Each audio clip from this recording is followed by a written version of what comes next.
No.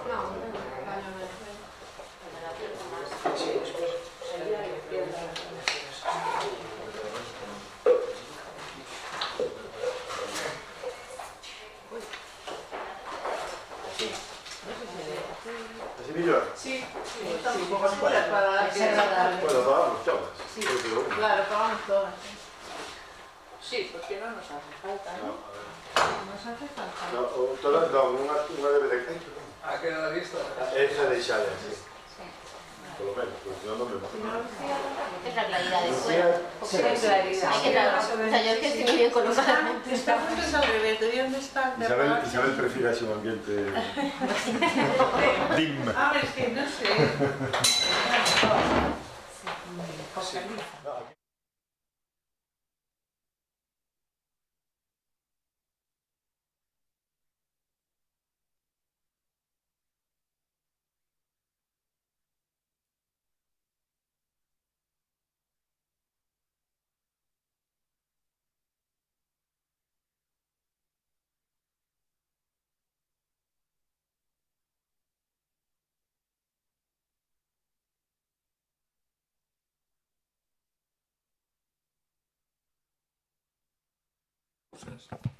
As dúas pasaron, supoño que boas épocas das súas vidas, o sea que son mulleres importantes do século XIX, que por eso esta casa é a casa que ademais é a sede dunha fundación que se chama Juana de Vega, que foi creada no seu momento por ela, os patrimonio que tiña, e patrimonio do que aínda vivimos. Sempre insisto que somos unha fundación que vivimos do rendimento do patrimonio. Temos patrimonio, ese patrimonio investímolo, lévanos tempo, dedicámoslle, damoslle volta a esta cabeza, pero realmente vivimos do patrimonio que deixou Juana, actualizado. Juana morreu en 1872. Pero ademais, isto faise, falará un pouco, supongo, Lourenzo desto, faise no marco da Cátedra Juana de Vega, un convenio que temos coa Universidade de Santiago, coa Cátedra de Historia Contemporánea, que leva anos existindo, e que desde o punto de vista da fundación, e iso adianto cousas que falo con eles, gustaríanos que se dedicara máis a investigación sobre as mulleres, sobre todo do XIX e do XX, non? Porque hai moitas máis das que son coñecidas, sempre teñen a ter un papel máis secundario, pero houve xente que foi importante no seu momento. Entón, ao mellor unha cátedra como esta non ten moito sentido que sexa moi xenérica, tampouco temos tantos medios, e é mellor especializada. Entón, quizá tamén este é un primeiro paso na dirección de orientar máis os estudios de unha cátedra que se chama Juana de Vega ao estudio das mulleres. Tamén quero lembrar a persoa que me precedeu como presidente da fundación, que foi Carmela Arias, que foi tamén unha muller discreta e foi a primeira muller que foi presidente dun banco na historia de España. E non o fixo mal. Os que viron despois non o fixeron tan ben. Pero ela aguantou, aguantou épocas difíciles. Eu traballei con ela, fun o último director xeral a que nomeou a min, logo xa chegaron outros e as cousas foron por outro camiño. Era unha muller intelixente, con unha vida complicada, tuvo unha enfermedade de corazón con 20 e pico anos, tuvo que operarse, deixou a carreira, estaba estudiando arquitectura, Carmela. O sea que hai que reivindicar, hoxe falaremos diso, non? Nada máis, benvidos a esta casa na que as mulleres tiveron sempre importancia. Sí, bueno, pois pola miña parte engadir moi pouco máis, pero na mesma liña, non? E tamén moitas gracias a todas por estar hoxe aquí. E para nós é importante, desde a Cátedra de Juana de Vega, que eu me encargo neste momento, antes dirixiu o profesor Beramendi, antes o profesor Barreiro Fernández, o secretario neste momento da Cátedra é Daniel Lanero, a quen tamén moitas coñecedes. E bueno, esta intención, e isto de hoxe ten moito que ver con esta intención que a Fundación quere imprimir. Esta cátedra empezou porque no noso departamento, e o catedrático naquele momento, Barreiro Fernández, traballaba sobre liberalismo, outros tiñamos a liña de historia agraria, e as dúas cousas eran dúas liñas importantes no caso da fundación. Pero había unha terceira liña, que estaba do primeiro momento, que era a da muller, porque Juana era muller, pero digamos que o fundamento da cátedra Juana de Vega eran eses tres elementos, non? Este pazo onde estamos, pois era o pazo de Juana de Vega, pero ademais era, ainda que non estableza esa mellor relación directa, o que hoxe o centro do INIA en Mabegondo ten moito que ver con este pazo, porque xa antes de morrer, moitos anos antes, Juana de Vega quería montar unha granxa agrícola experimental aquí, non? Morreu sin acabar, e tan grande foi a súa impronta que esa granxa a monta o Estado a partir dos anos 80 do século XIX, donde hoxe non existe, na entrada da Coruña, en Monelos, non? E despois co Banco Mundial, todo eso, incluída a súa... Nos anos 80 do 19, claro. E nos anos 70 do século... Non, está claro, está claro. Creo que o entenderon. Nos anos 70 do século XX é cando se monta co Banco Mundial o INIA actual en Mabegondo, o Centro de Investigacións Agrarias. Pero todo procede da idea desta muller e da idea de moi... En fin, era unha idea común no século XIX. Pero, ademais da cuestión agraria, a cuestión da muller non sabíamos moi ben como enfrontala, porque nos 13 anos que ten a cátedra xa, traballamos sobre cuestións de facer premios para másteres de historia contemporánea vinculados ás liñas de investigación. A da muller nunca aparecía, a agraria sí, a do liberalismo tamén. Se fixeron congresos tamén nas mesmas liñas. E, bueno, a verdade é que a Fundación, e a verdade que hai que decir que Enrique non insiste nesa cuestión con toda a convicción, e a verdade que buscamos a vía para facelo, e xa temos pensado alguna forma para facelo. A idea é centrarnos o máis posible na cuestión da muller, que é moito máis difícil do que parece desde o punto de vista dos estudios históricos, dos estudios feministas respecto do pasado, etc. E ese é un pouco o que queremos facer. E entre as liñas de traballo que establecimos, xa desde hai aproximadamente, que fomos cambiando, porque nunca temos as mesmas, desde hai aproximadamente, pois eu creo que 7 anos, 8 anos xa, temos unha liña que son estes faladoiros, non? Que é simplemente eso, é un espacio de debate, no que falamos de temas que nos parecen importantes. Un pode ser a desigualdade e outro pode ser o concepto de atraso, que foi co que empezamos, a crise política, e a cuestión da muller e da ciencia era algo que tiñamos pendente desde hai algún tempo e que hoxe por fin podemos cubrir. E só engadir unha cousa, e é que cando Enrique fala de Juana, eu creo que non conseguimos dar a impresión ou dar a sensación de verdade do que significa isto. Na Coruña había un núcleo de mulleres, non era Juana. Juana era un elemento dese núcleo e tal vez o motor pola súa posición como condesa. Por certo, a condesa sempre houve outra condesa, e a condesa de Fenosa era unha especie de heredeira dela na idea da cidade, non? Pero é que, ademais de Juana, está Concepción Arenal, que non se entende sin ela, pero está Rosalía, e está Fanny Garrido, e está Sofía Casanova, e está Pardo Bazán. E están moitas máis, que son menos coñecidas, é dicir, que non se poden mencionar como elementos históricos, digamos, moi definidos, ou moi recoñecidos, pero que forman parte de un pool de mulleres que tuvo un papel fundamental alrededor da Coruña, Ferrol, Santiago, ¿no? Desde mediados do século XIX hasta hoxe, incluída, por suposto, a condesa de Fenosa no seu momento, ¿no? Que mantuvo esa lógica. E, por certo, antes estuve en María Pita e me chamou a atención algo que xa me chamara a atención a última vez que estuve, e é que debe ser o único sitio administrativo, concello, donde os únicos nomes que hai son de mulleres. Porque, efectivamente, os 4 nomes que hai en María Pita, encima, no teito, no salón de plenos, son María Pita, Juana, Concepción Arenal e Rosalía, ¿no? E isto, en fin, terá o significado que teña, pero ten un significado que ten que ver co que hoxe facemos aquí e coa potencia que non sempre se ve, pero que está aí, ¿no? E que se ve se somos capaces de mirala, ¿no? Así que, sin máis voltas, deixamos a palabra a Xulia Guntín para que... Sin máis voltas de presentación, deixamos a palabra a Xulia Guntín para que presente o seminario. Hola, bos días. Isto están votando por streaming, entonces hai que falar polos micros, creo, non? Porque senón non se escoitaría ben o sonido. Eulalia, entendo que o galego non é un problema para ti. Vale, porque... Vale, está ben. Bueno, pois, como xa os anteriores xa explicaron un pouco cal é a idea da Fundación Juana de Vega, eu plantexo simplemente cal é a proposta de seminario e faladoiro que fuimos construindo, non? E o resultado de darlle varias voltas, tiñamos claro que había unhas partes imprescindibles, que avanzar no diagnóstico da situación actual da muller na ciencia.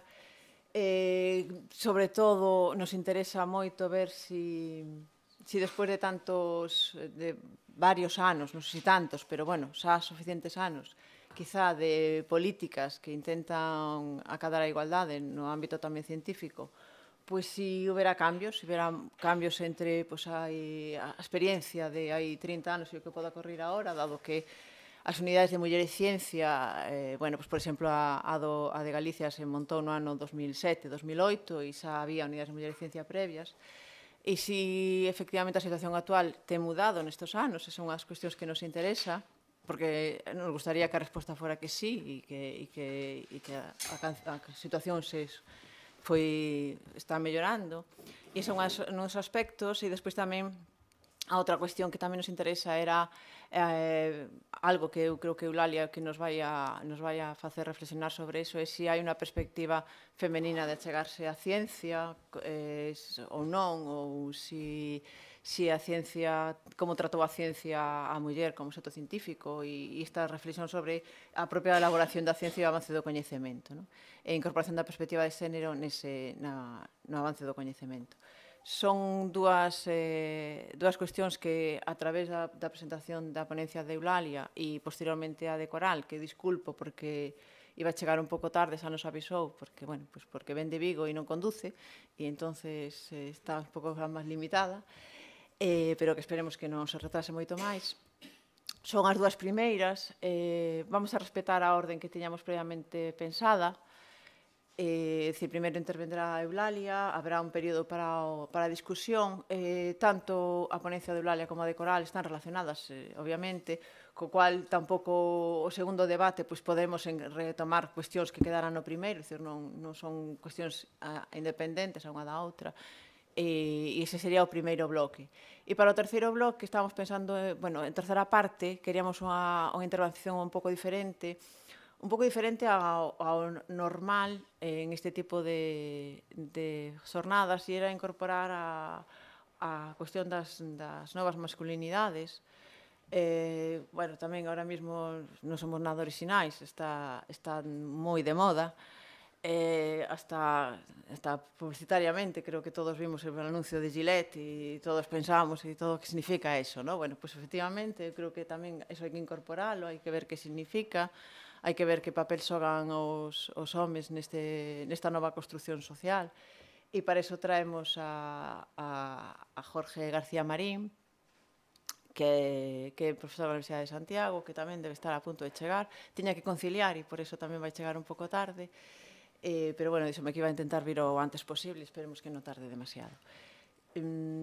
Esperamos ter unhas conclusións, eu creo que o que quería, o que me gustaría tamén, era que de aquí se derivaran novas accións para esta temática, sobre todo porque están as tres directoras das unidades de Muller e Ciencia das universidades galegas, e por lo menos tamén para valorar que accións funcionan, que accións non funcionan e como avanzar, e que sacáramos eso tamén destas jornadas. E, nada, eu creo que nada máis, e Eulalia pode empezar cando quera, con 20 minutos, 30 minutos, media hora, máis ou menos, non? Media hora, 20 minutos, 30 minutos, máis ou menos. Claro, por eso, pero bueno.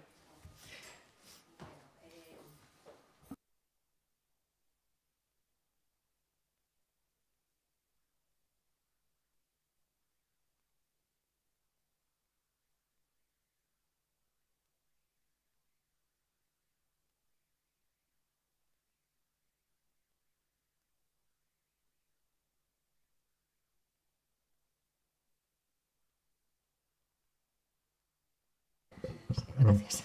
que dar las gracias a la Fundación porque además me ha permitido pues conocer unas cosas de las que no tenía idea y bueno, pues ya eso es un estímulo suficiente para mí, ¿no? Bien, cuando hablé con Xulia de lo que tenía que hablar aquí en este faladoiro, pues me habló de que le interesaba pues ver un poco los estereotipos de género que pueden influir en digamos, el acceso, la permanencia de las chicas y las mujeres en la ciencia, la invisibilidad de las mujeres en la ciencia y si podía haber una ciencia femenina. A mí me gusta más hablar de ciencia feminista, aunque sé que a mucha gente no le gusta. Entonces, bueno, voy a intentar dar una especie de panorama sobre estas cuestiones, esperando que pues sirva un poco para posterior discusión o para elucidar problemas. En primer lugar, pues lo que hay que ver es qué son los estereotipos, son creencias compartidas muy ampliamente por un grupo y que suelen ser simplistas y esencialistas y que caracterizando de este modo simplista y esencialista a un grupo concreto, ¿no? Estos estereotipos en general pueden ser positivos, los alemanes son muy trabajadores, ¿no? O pueden ser, perdón, que quería hacer una cosa con esto que era... Pueden ser, como decía, positivos, por ejemplo, cuando decimos los alemanes son muy trabajadores, o pueden ser neutros, las suecas son rubias, o pueden ser negativos, las mujeres no sirven para la ciencia y la tecnología, ¿no? Por ejemplo, cuando son negativos, el problema que tienen es que pues, conllevan prejuicios y discriminación, a veces directas, pues lo estamos viendo constantemente con las agresiones, los insultos a determinados colectivos, o pueden ser indirectas, como cuando se produce discriminación en la legislación, en el acceso al trabajo, etc. En el caso de los estereotipos de género, lo que hacen es reflejar ideas sobre las feminidades y las masculinidades, sobre las mujeres y los hombres, que son además ideas que pretenden normar, pretenden reglar cómo deben comportarse esas mujeres y esos hombres. Y lo que suelen hacer también es que se presentan esas feminidades o esas masculinidades como dos dualismos binarios, opuestos, contrarios, donde no hay intermedios, no hay, es o blanco o negro, no hay matices en absoluto. Y desde luego lo que hacen es representar de forma errónea los grupos que pretenden describir, incluso aunque, porque muchos de los estereotipos, en el caso de los estereotipos de género es así, a veces se basan en ciertas realidades, pero el problema de estos estereotipos es que incluso cuando los grupos que pretenden cambiar, representar o que pretenden caracterizar han cambiado, pues siguen describiéndolos de la misma manera. Por ejemplo, se sigue diciendo que las niñas y las mujeres, y tenemos ejemplos en la prensa cada 2 por 3, no son aptas para la ciencia y la tecnología, cuando sabemos que desde hace ya muchos años, pues, por ejemplo, en las ciencias biomédicas el porcentaje de mujeres es de más del 70%, en ciencias sociales lo mismo. Desgraciadamente, el único colectivo en el que no hay forma de pasar es del 30%, son las ingenierías y, muy a mi pesar, en la filosofía, donde nos comportamos como la peor de las ingenierías. Pero bueno. Y bueno, como digo, persiste muchas veces a pesar de esto y insisto una vez más en que como tienen ese carácter de pretender también normar, pues lo que hacen es que fijan metas y expectativas diferentes para hombres que para mujeres, ¿no? Los estereotipos de género más habituales pues los tenemos ahí marcado. Tenemos ahí los masculinos: estabilidad emocional, agresividad, objetividad, racionalidad, carácter dominante, valentía, aptitudes intelectuales y deportivas, fortaleza, franqueza, eficacia. Y a la derecha tenemos los femeninos: inestabilidad emocional, intuición, falta de control sobre sí mismas y sus estados emocionales, frivolidad, pasividad, irracionalidad, ternura, sumisión, dependencia, debilidad. He marcado a la izquierda en negrita los que se supone que son necesarios para dedicarse a la ciencia y la tecnología. Y como veis, he marcado muchos en los estereotipos masculinos, pero ninguno de los femeninos, aunque en mi opinión habría que marcar intuición, pero la intuición en un científico no se considera igual que en una mujer. Una mujer es algo como minusvalorado, ¿no? Como algo que, bueno, que te llega pero sin ninguna razón, mientras que en los científicos es algo más valorado, ¿no? ¿Cómo se transmiten estos estereotipos? Pues se transmiten en todos los niveles y desde muchos ámbitos, ¿no? En la familia, los adultos tenemos expectativas concretas y muy diferentes con respecto a lo que deben hacer y a los comportamientos que deben tener los niños y las niñas.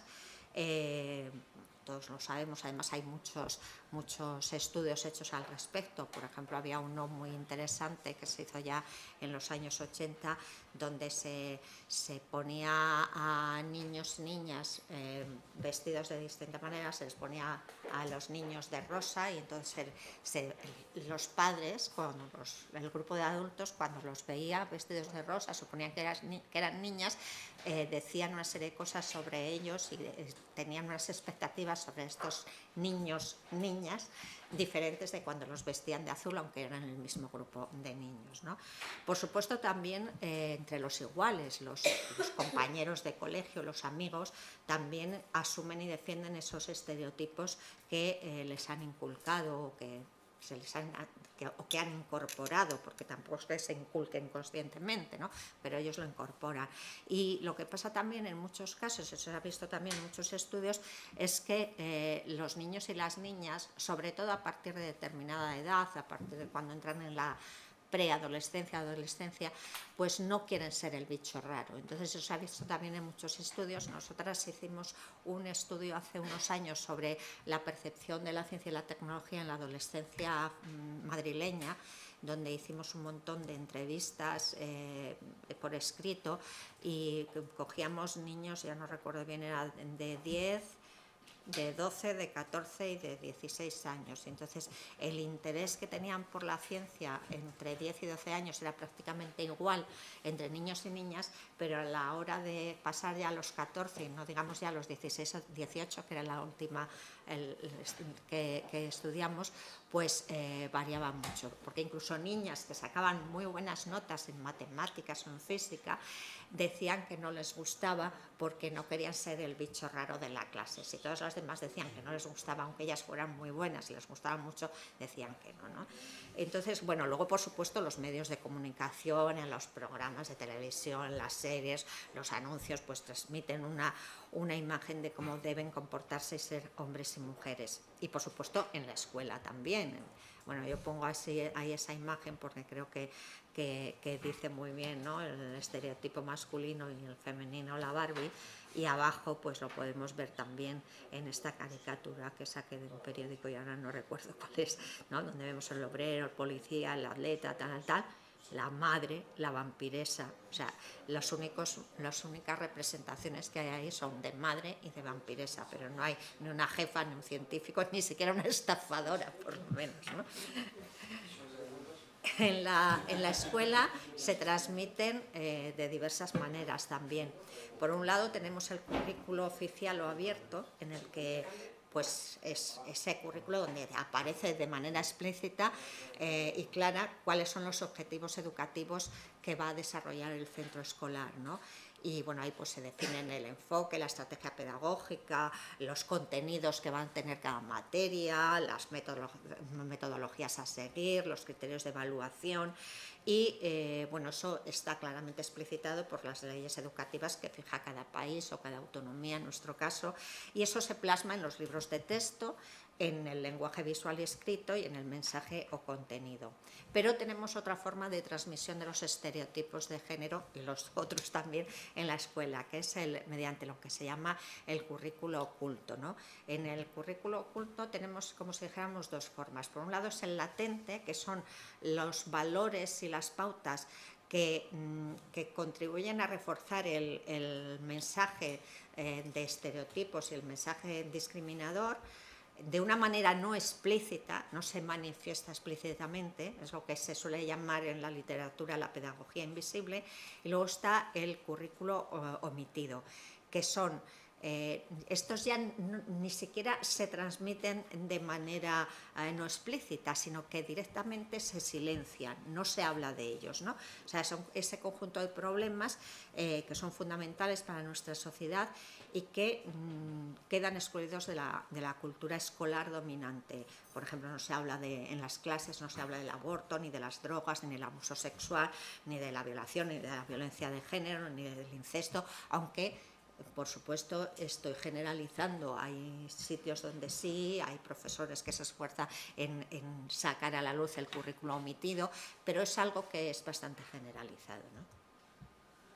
Luego, una de las cosas que tenemos que ver también es, bueno, esos estereotipos, como he dicho, pues no influyen en que los chicos o las chicas vayan a carreras diferentes, pero no solamente por eso, también hay diferencias en la elección de carreras y de profesiones por países, según el sistema educativo y según el mercado de trabajo, según las perspectivas sociales, las tradiciones, en fin, el tipo de escuela, etcétera, etcétera. Y también, por supuesto, por las políticas de género, aludiendo un poco a lo que decía antes Julia en la introducción, ¿no?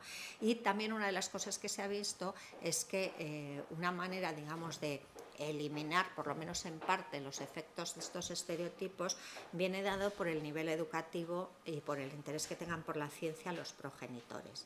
Por ejemplo, hace unos años en la Universidad Politécnica de Cataluña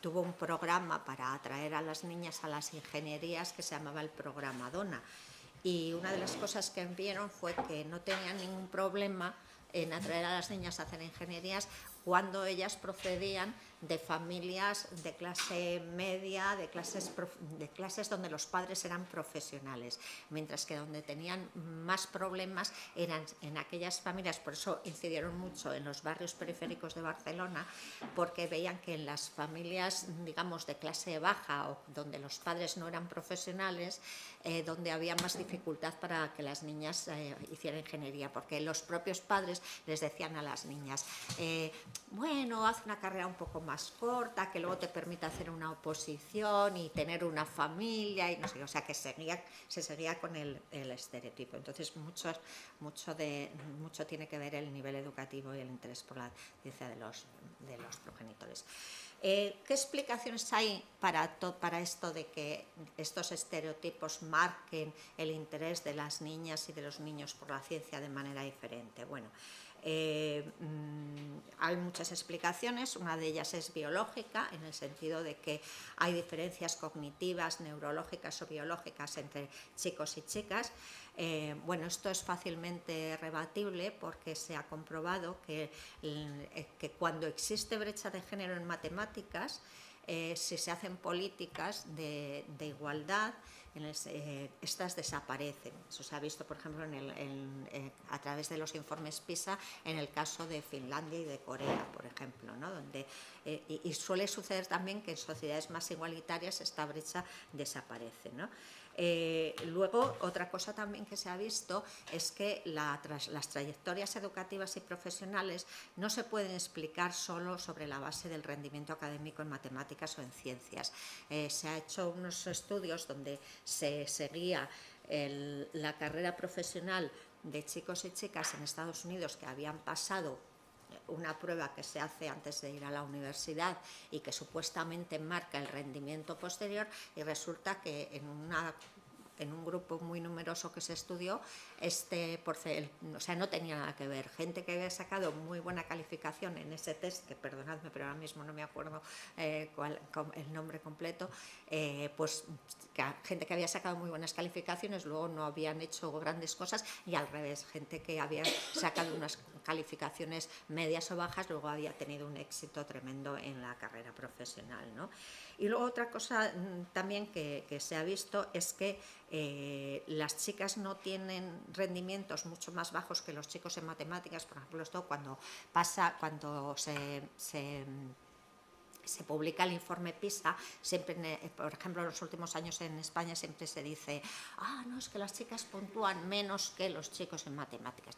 Y a lo mejor puntúan 5 puntos menos o 6 puntos menos.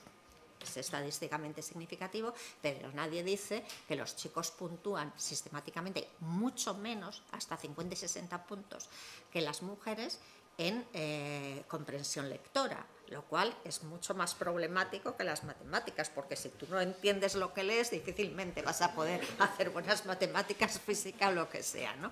Entonces, bueno, ahí todo es muy... Lo que sí se ha visto es que parece ser que tienen sistemáticamente un menor interés y disfrutan menos con la asignatura. Esto puede tener mucho que ver con lo que se llama en la literatura la amenaza del estereotipo y el efecto Pigmalión. La amenaza del estereotipo lo que dice es que cuando oyes estereotipos negativos afecta a tu comportamiento. Por ejemplo, bueno, dicho de otro modo, que como pongo ahí, que las puntuaciones que se alcanzan en las pruebas se ven influidas por lo que se predice anteriormente de ellas, ¿no? Por ejemplo, se hicieron unos estudios donde a las chicas y a los chicos se les ponía un problema de matemáticas y no se les decía más que tenéis que resolver esto, y entonces pues resolvían más o menos igual, no había ningún problema. Pero cuando se les decía, bueno, tenéis que resolver esto porque queremos averiguar si las chicas son mejores o peores que los chicos en matemáticas, entonces inmediatamente la amenaza del estereotipo funcionaba y las chicas puntuaban peor, ¿no? Entonces es el estereotipo ese de que los hombres son mejores que las mujeres en matemáticas lo que hacía que ellas mismas se comportaran peor y se inhibieran en esto. Y luego el efecto Pigmalión es una cosa parecida, porque lo que dice es que cuando hay una expectativa de que mejores, de que te comportes mejor en la competencia que sea, entonces las propias personas sobre las que hay estas expectativas se comportan mejor. Hay un estudio, bueno, estos, perdonadme, pero se me ha ido la cabeza, porque no lo quiero decir quiénes hicieron el estudio, porque solo me acuerdo del nombre de él, no de ella, entonces no lo voy a decir, me ha ido de la cabeza el nombre de ella. Pero entonces estos hicieron un estudio muy bonito en una escuela de California, creo que fue.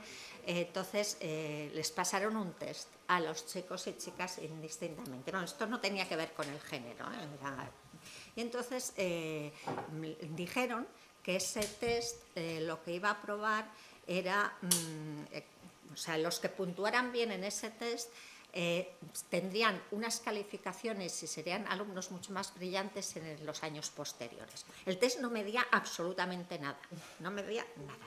Entonces, ¿qué pasó? Que cogieron un grupo al azar y dijeron, estos van a ser buenísimos. Bueno, pues al año siguiente esos eran buenísimos. ¿Por qué? Pues porque las expectativas del profesorado y de ellos mismos hacía que se esforzaran más con ellos, en fin, toda una serie de razones, ¿no? Entonces esto hay que tenerlo muy en cuenta también. Luego, hay otros factores, como pueden ser psicosociales y socioculturales, pues por ejemplo, las mujeres y los hombres no asignamos el mismo valor a las mismas tareas y a las mismas actividades.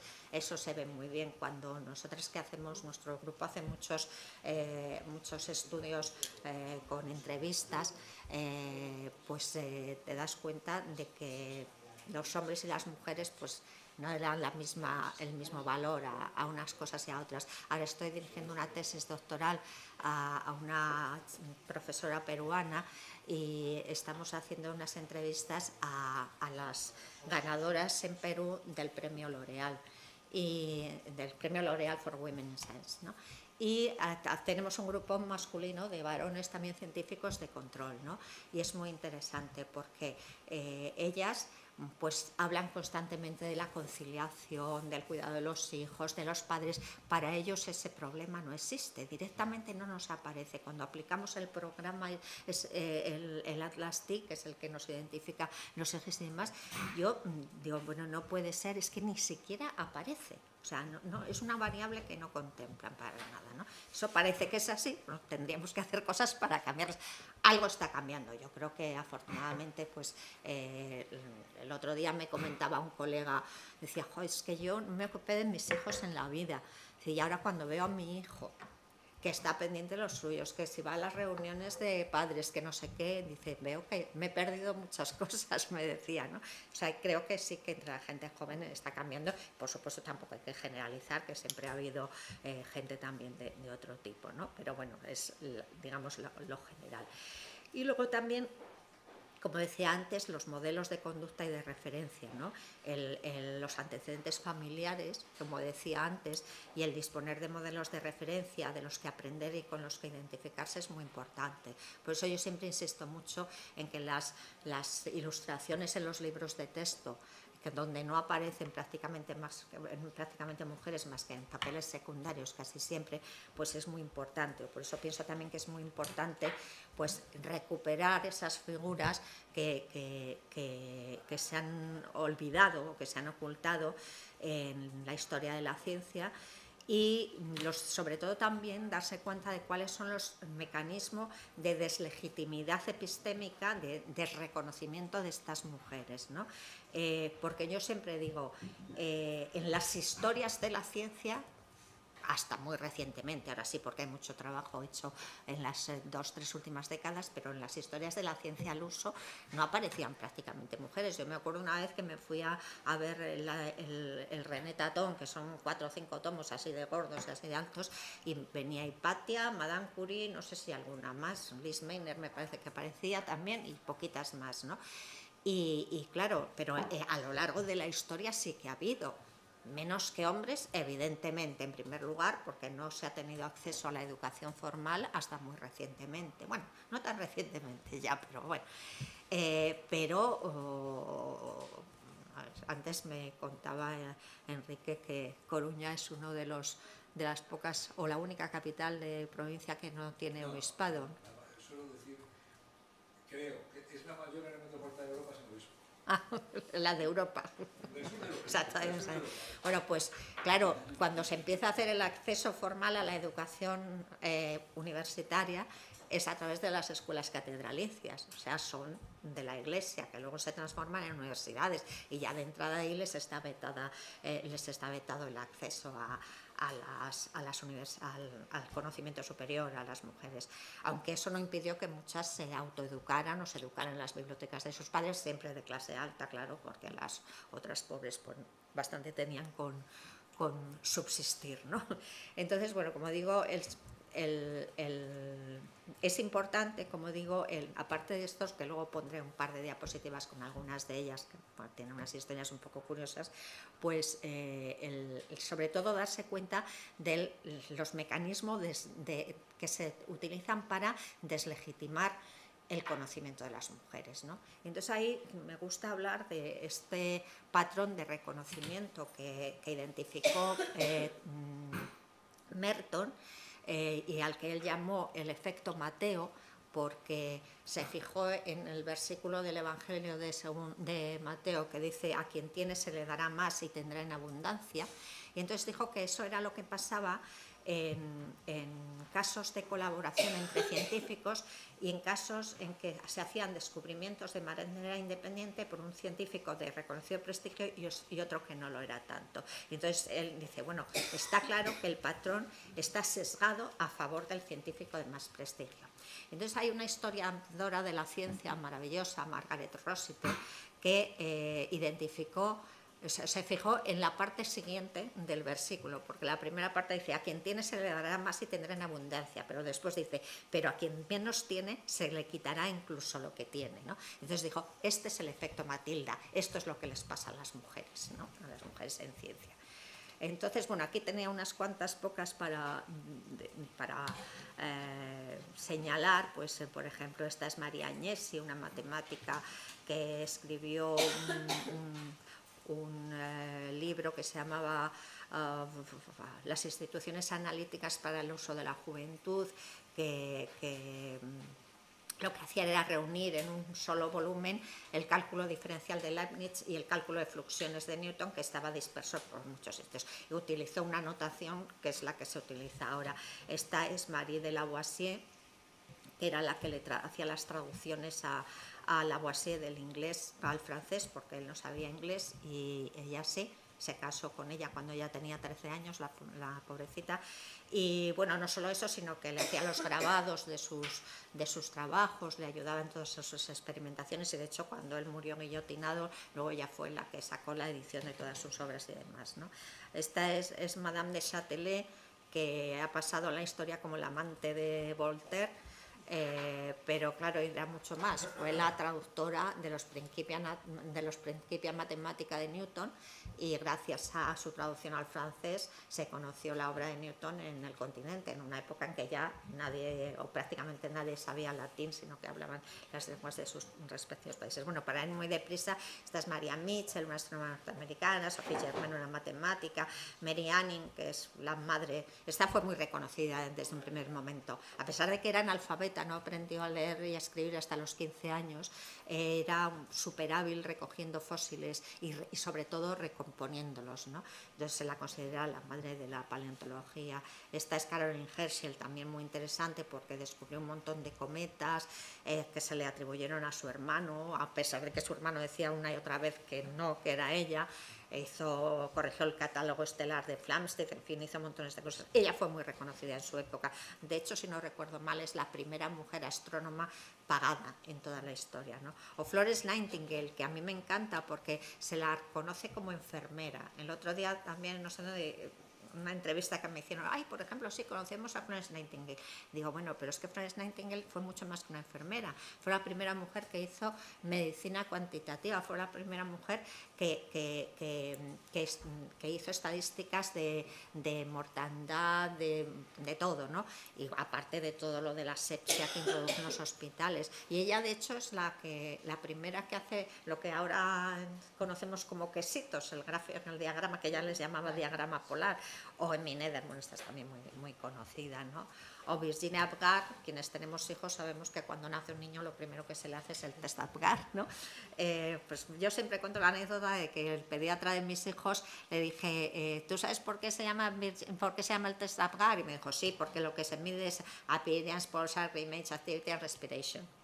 Bueno, pues es por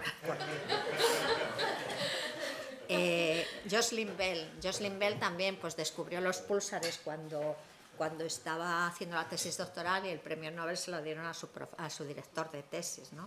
Esta es Jimena Fernández de la Vega, una genetista muy importante que fundó el laboratorio de genética en la Universidad Central de Madrid. Bueno, no lo fundó, la nombraron jefe además. Y bueno, ella estuvo becada por la Junta de Ampliación de Estudios, tiene artículos publicados en revistas buenísimas europeas, pero cuando la guerra pues la represaliaron y abandonó todo, y creo que se vino a un balneario, no sé si estaba aquí o era en Galicia, yo creo, donde estaba el balneario, pero ahora mismo no me acuerdo. Una especie de balneario que tenía la familia. ¿Qué? Luego me lo apunto. Y bueno, pues tenemos esto, Christella Franklin, María Moliner, no voy a hablar de ella, Rachel Carson, que es la madre de la ecología, Beatrice Potterwell. Esta es la fundadora con su marido de la London School of Economics, aquí donde la tenéis.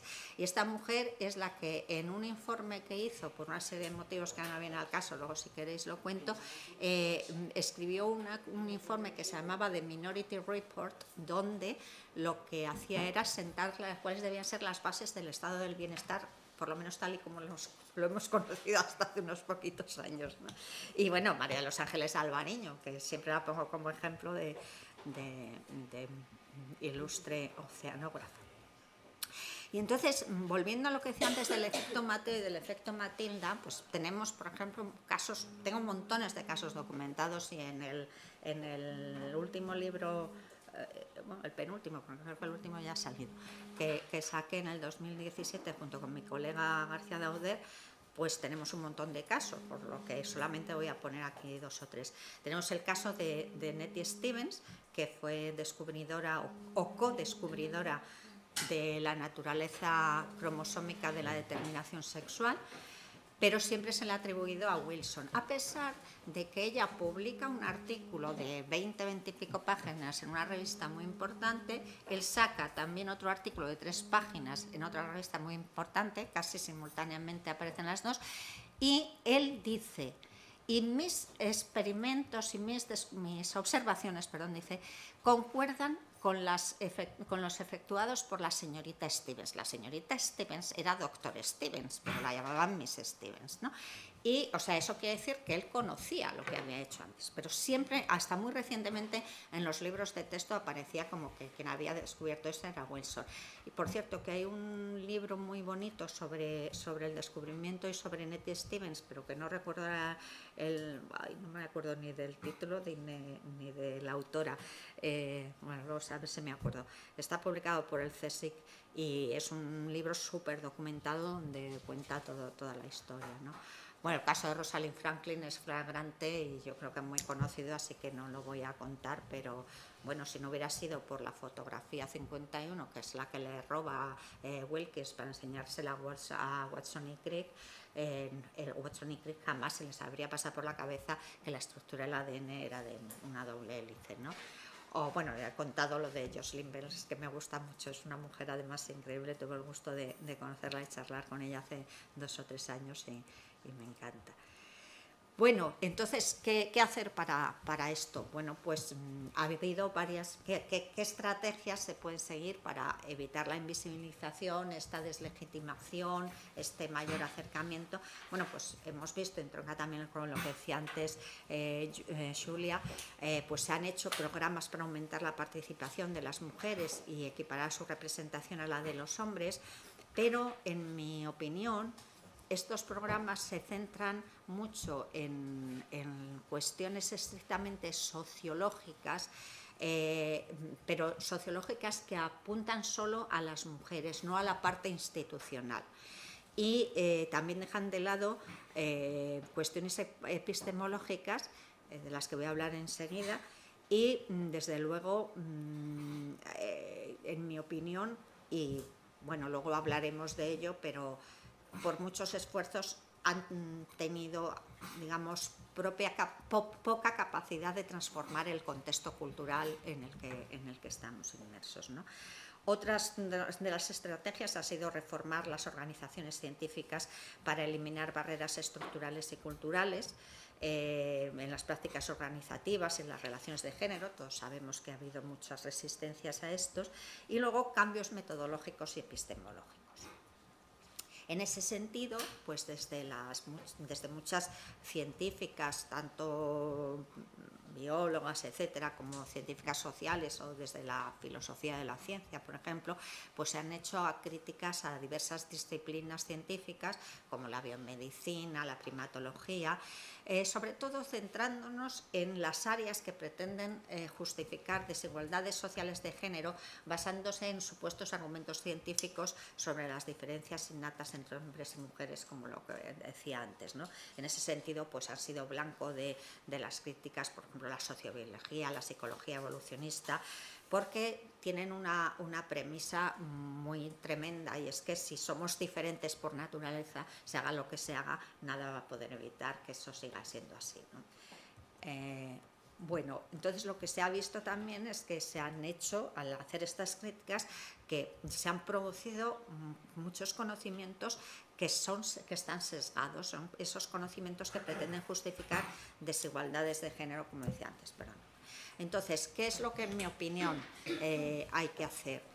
Y así ya entro, digamos, en mi terreno personal. Bueno, pues creo que hay que producir una serie de cambios metodológicos y epistemológicos, ¿no? Tenemos que ayudar a construir un conocimiento no solo que no discrimine, sino que no pueda ser utilizado para mantener el carácter subordinado y desigual de las mujeres. Para ello, creo que hay que abordar las disciplinas con una nueva mirada, analizar los sesgos metodológicos y androcéntricos en la elaboración de hipótesis y prácticas científico-tecnológicas, y hacer una crítica de esa ciencia que por lo general ha sido hecha por varones y que se ha centrado en los varones como sujeto de conocimiento, pero no, perdón que está ahí mal la diapositiva, como objetos de conocimiento. Se ha centrado en las mujeres como objeto de conocimiento, no como sujeto de conocimiento, ¿no? Entonces, bueno, pues lo que se ha visto cuando se han hecho estos análisis es que hay muchísimos sesgos de género en muchas disciplinas. Por ejemplo, cuando se exagera o se ignoran las diferencias. En el caso de la medicina es fundamental y es muy claro, ¿no? Pues, por ejemplo, se han ignorado diferencias entre hombres y mujeres, pues, por ejemplo, en el caso del estudio y del tratamiento de los infartos de miocardio, ¿no? Está el famoso artículo del síndrome de Gentel, ¿no?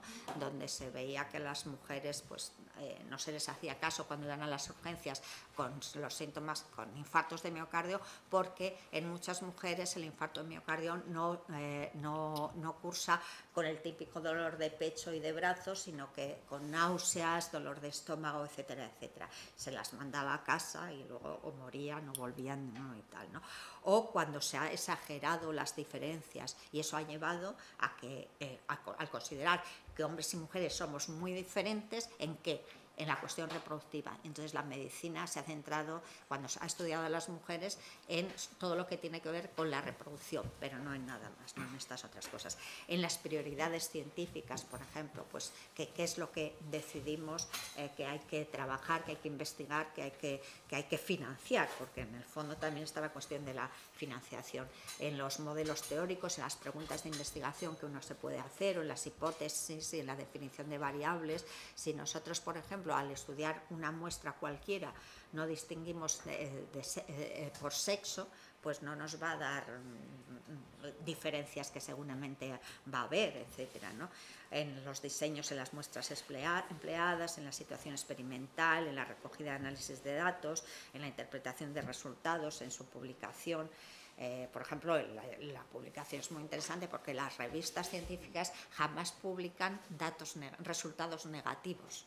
Es muy difícil encontrar una revista que publique un artículo donde diga yo he querido hacer esto y resulta que creíamos esto y resulta que no. Eso nadie lo publica, pero son las propias revistas muchas veces las que no publican esto, ¿no? Bueno, entonces, ¿cómo evitar estos sesgos? Es que es muy largo, perdonad, pero le dedicamos pues casi todo el libro en completo a todos esos tipos de sesgos, pero si tenéis interés, el último capítulo del libro de las mentiras científicas sobre las mujeres es una recopilación de todos esos sesgos con ejemplos concretos ya, ¿no? Entonces, quiero ir acabando, pues tendríamos que identificar primero en la bibliografía relevante si hay diferencias o si hay semejanzas de sexo o de género, revisar desde la perspectiva de género las teorías y los conceptos del área que estemos estudiando. Una cosa muy importante es que analicemos si el objeto de estudio que hemos elegido contribuye a disminuir la desigualdad por sexo o por género, porque muchas veces lo que se hace es elegir objetos de estudio, y estoy pensando por ejemplo en todos estos estudios que se hacen sobre diferencias cerebrales entre mujeres y hombres, sobre que si con las entomografías y tal, y lo que hacen no es contribuir a disminuir las desigualdades, sino todo lo contrario, profundizarlas, ¿no? Y luego también analizar sexo y género en las preguntas de investigación e hipótesis. Entonces, ¿cómo evitarlos? Metodológicamente, pues cogiendo muestras desagregadas por sexo, viendo la representatividad de los diversos sexos, géneros en los objetos de estudio. Esto es muy importante también porque normalmente se hacen como si el sexo y el género fueran dos cosas contrarias, opuestas, donde no hay intermedios, y se ha visto que tanto en el sexo como en el género hay un continuo donde por un lado sí hay hombres, por otro lado hay mujeres, pero entre medias hay toda una variedad, no solo de sexos, sino de género, ¿no? Luego que haya una representación proporcional de mujeres y de hombres, o de animales o de tejidos, y también es muy importante analizar otros factores que interseccionan con el sexo y con el género, como puede ser la edad, la etnia, la clase social, que también es muy importante, aunque no lo haya puesto ahí. Y bueno, también cuando tenemos nuestras estrategias de difusión y de transferencia del conocimiento obtenido, preguntarnos si facilitan la aplicación a mujeres y hombres, también prever procedimientos para adaptar los resultados a la diversidad humana, que como he dicho es mucha, ¿no? identificar y abordar cuestiones éticas con implicación para mujeres y hombres, que a veces pueden ser iguales, pero a veces pueden ser diferentes, y valorar las consecuencias a largo plazo para los seres humanos, pero sobre todo también para nuestra ciencia. Bueno, y me gusta acabar con esta frase que termina, está al final de nuestro libro.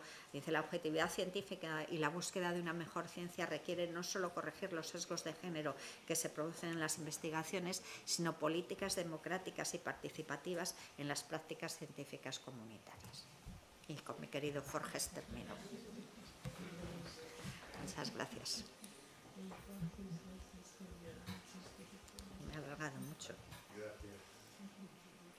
Bueno, pues ahora...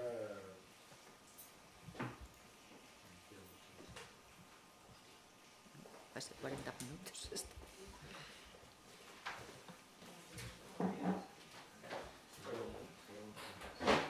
Sí, pero digo que habitualmente lo que facemos é unha intervención na que cada quen se presenta e faz a intervención si quere. O por lo menos presentamos.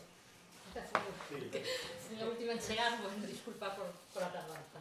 Son Ana Jesús López, estou aquí, bueno, son a presidenta de AMIT Galicia, asociación, bueno, no do galego, da Asociación de Mulleres Investigadoras e Científicas en España, a que pertenece Eulalia.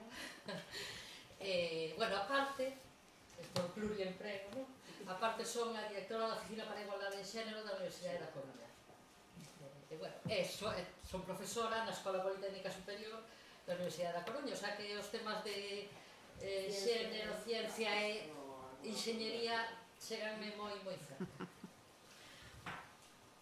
Eu son Adela Gómez, son a directora da área da Unidade de Igualdade, que cada universidade nos denomina de unha forma distinta, na Universidade de Vigo, e son da área de Socioloxía. Eu son María de la Fuente, son científica no Instituto de Investigación Sanitaria de Santiago de Compostela e, bueno, me envolta nunha serie de problemas por temas de igualdade, etc. Entón teño todo que é moi presente. Bueno, a mí xa sabéis, eu sou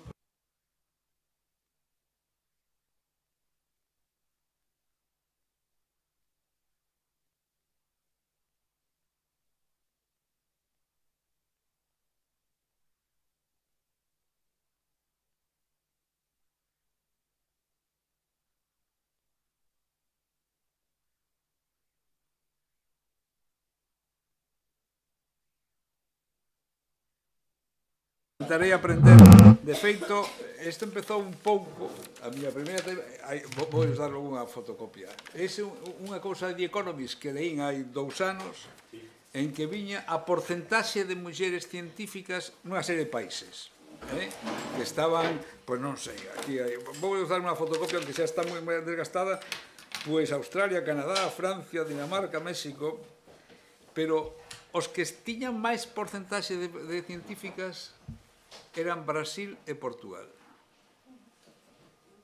Entón, como nós somos galegos e esos teñen que ver con nós, pois, unha das cousas que me gustaría saber é se aquí hai máis porcentaxe que no resto de España ou non, porque penso que eso ten que ver con prácticas culturales. O sea, a min os datos interesan moito, e as pautas culturales de fondo, particularmente, bueno, por eso quero decir que complementa a miña presentación de presidente da Fundación Juana Vega con esta preocupación polo comportamento colectivo. Adiante. Bos días, eu son Daniel Lanero, son investigador Ramón e Cajal da USC no Departamento de Historia e, ademais, son secretario da Cátedra Juana de Vega, como se comentou antes. Yo soy Zulay Tobar, soy investigadora Ramón y Cajal, también como Daniel, trabajo en el CIMUS, en la Universidad de Santiago, hago investigación biomédica. Bueno, encantada de estar aquí e de escoitar a profesora Eulalia. Eu son Eva López, da Universidade de Santiago, dirixo o programa Woman Emprende e coordino unha iniciativa que se chama Innovate 8.3. E quería facer uns pequenos apuntes despois da magnífica lección magistral, xa que a ciencia nace con estos sesgos de xénero, tal como nos acaba de comentar a profesora Eulalia, e a nosa preocupación é se as oficinas de transferencia de resultados de investigación realmente axudan a incrementar eses sesgos ou simplemente é un tema que nin siquiera lles preocupa. Se estamos en temas de patentes, a nós chegan os grupos de investigación de moitas áreas fortemente masculinizadas e menos das áreas fortemente feminizadas. Entonces, como as OTRIs axudan a incrementar estes sesgos de xénero de que por si xa parte a ciencia, e concretamente o meu campo de traballo son as empresas de base científico-tecnolóxica. Entonces, se nós seguimos abrindo esa horquilla, a profesora Eulalia falou da enxeñería informática, como non das startups. Se ao mellor despois polo debate podemos falar un pouco de algoritmos, de sesgos de xénero, quenes están xerando contidos, porque está moi relacionado con todas estas búsquedas de información. Realmente, quen está detrás de cando metemos nun buscador determinada información sobre homes e mulleres e como xa nos estamos metendo noutros campos ainda máis esbrigados e máis peligrosos. Moitas gracias. Bueno, en todo caso, vamos a ter tempo de discutilo todo, que é de que se trata aquí. Eu xa me presentei, Lourenço Fernández Prieto, son catedrático de Historia Contemporánea e levo a cátedra Juana de Vega. Yo soy Coral del Río y me dedico a la economía en la Universidad de Vigo. Sí, bo día, perdón por o retraso. Bueno, soy Jorge García Marín y son...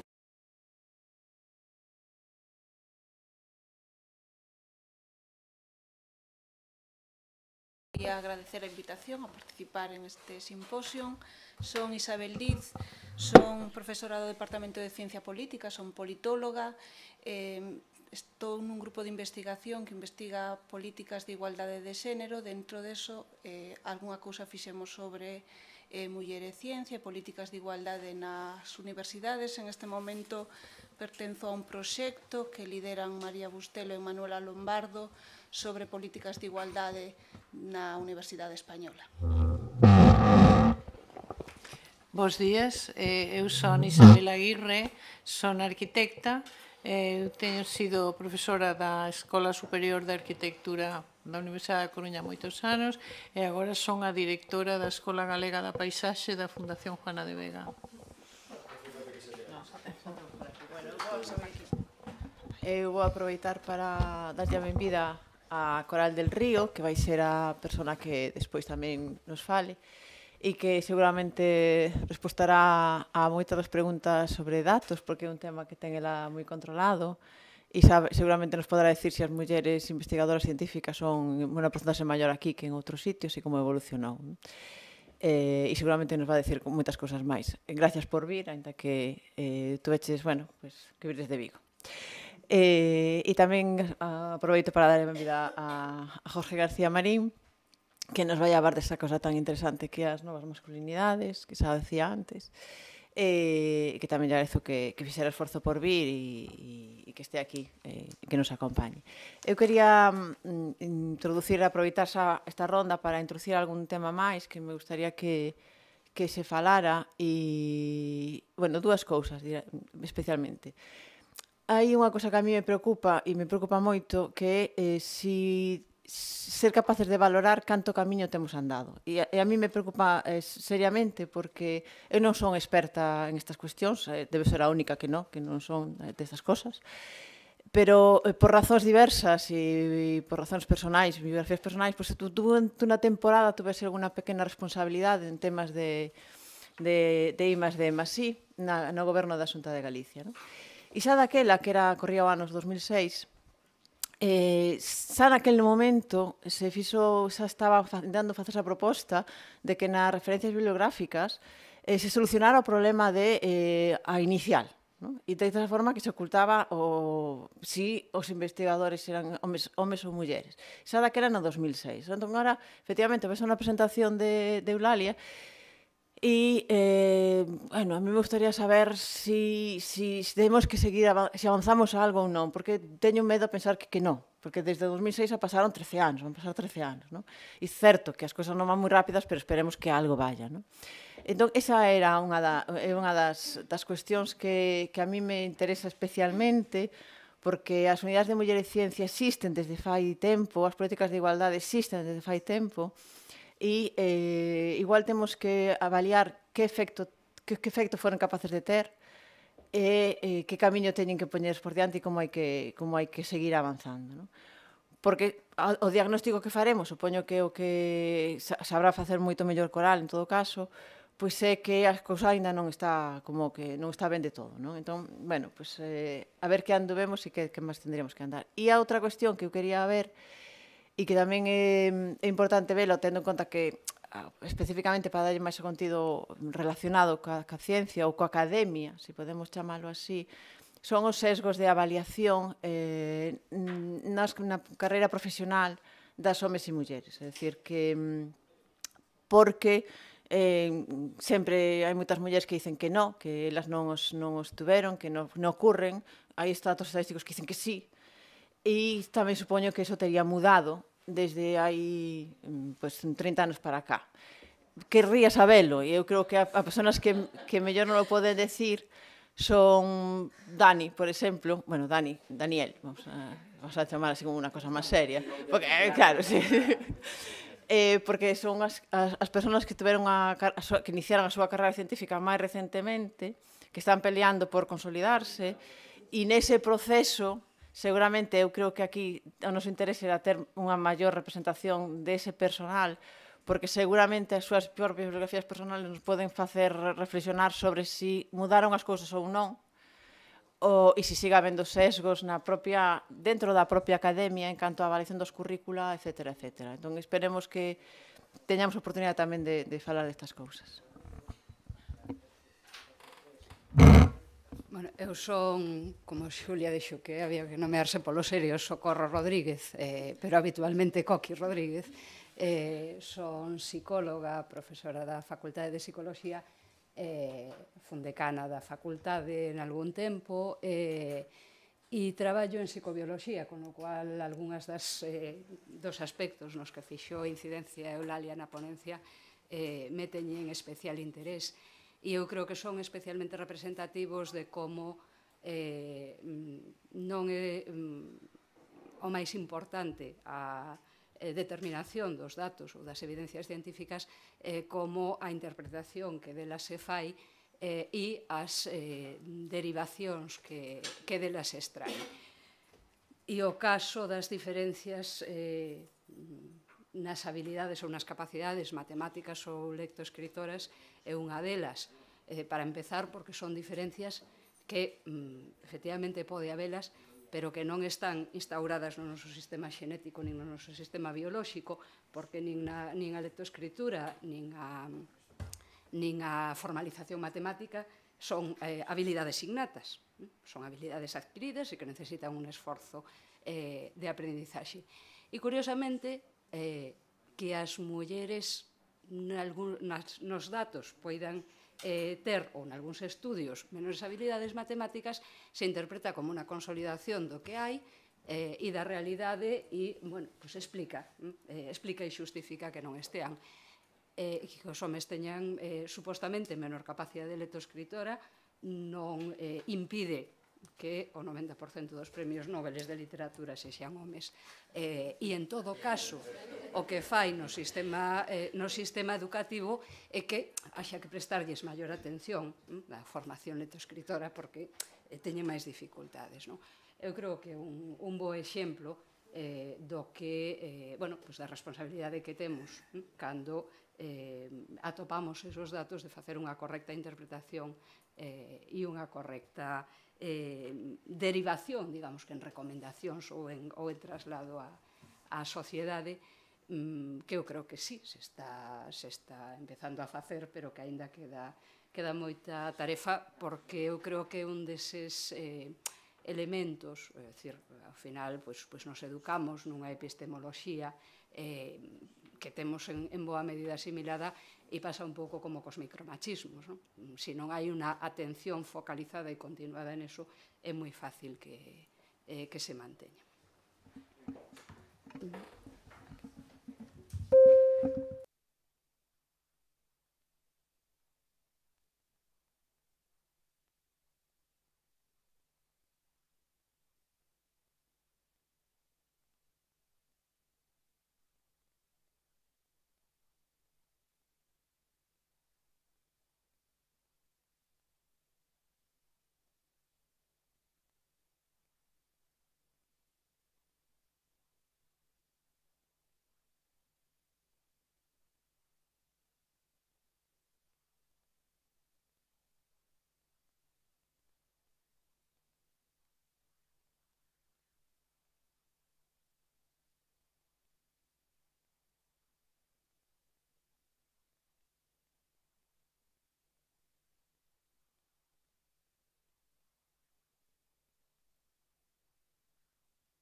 Bueno, simplemente estou facendo a relatoría do faladoiro. Son Lucía.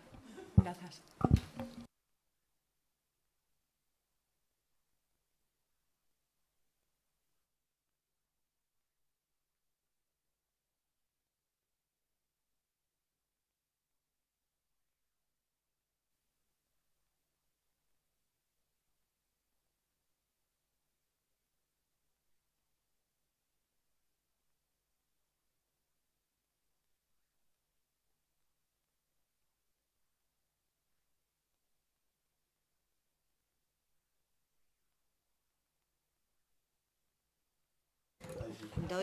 Doy un curso de metodología de la investigación en un máster, y cuando me toca explicarles el sistema de referencias y demás, y les explico la de APA, la de no sé qué, y claro, todos van con iniciales, y entonces yo les digo, pero últimamente, y es verdad, cada vez más revistas te hacen que pongas el nombre completo, pero yo tengo una experiencia reciente terrible.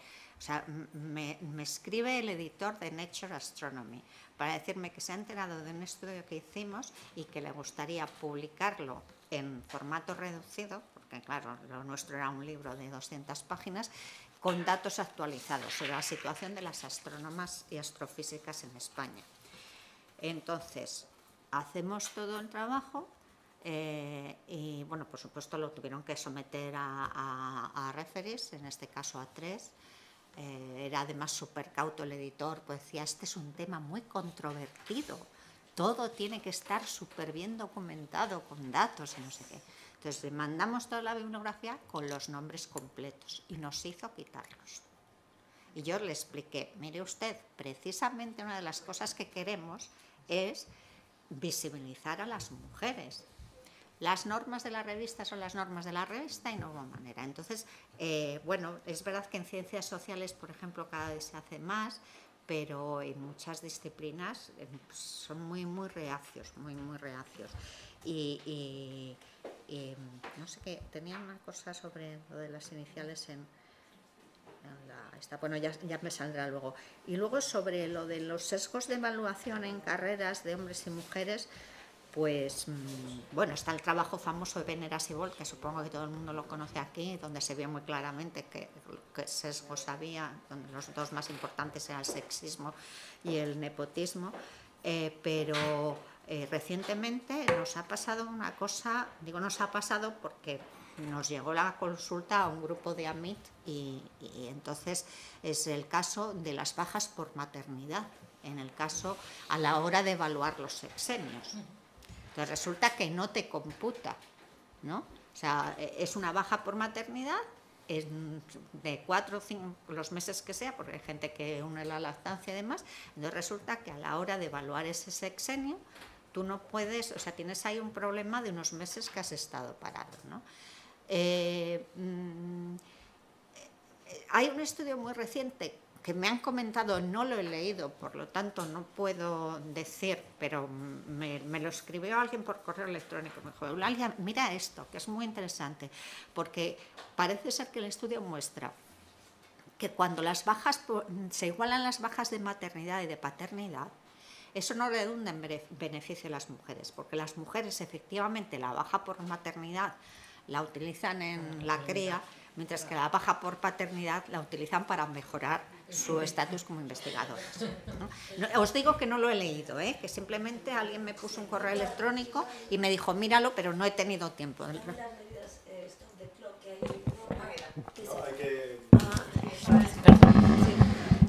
Vamos, yo lo digo, yo creo que quizás te lo dijo Capitolina, porque a mí me lo comentó.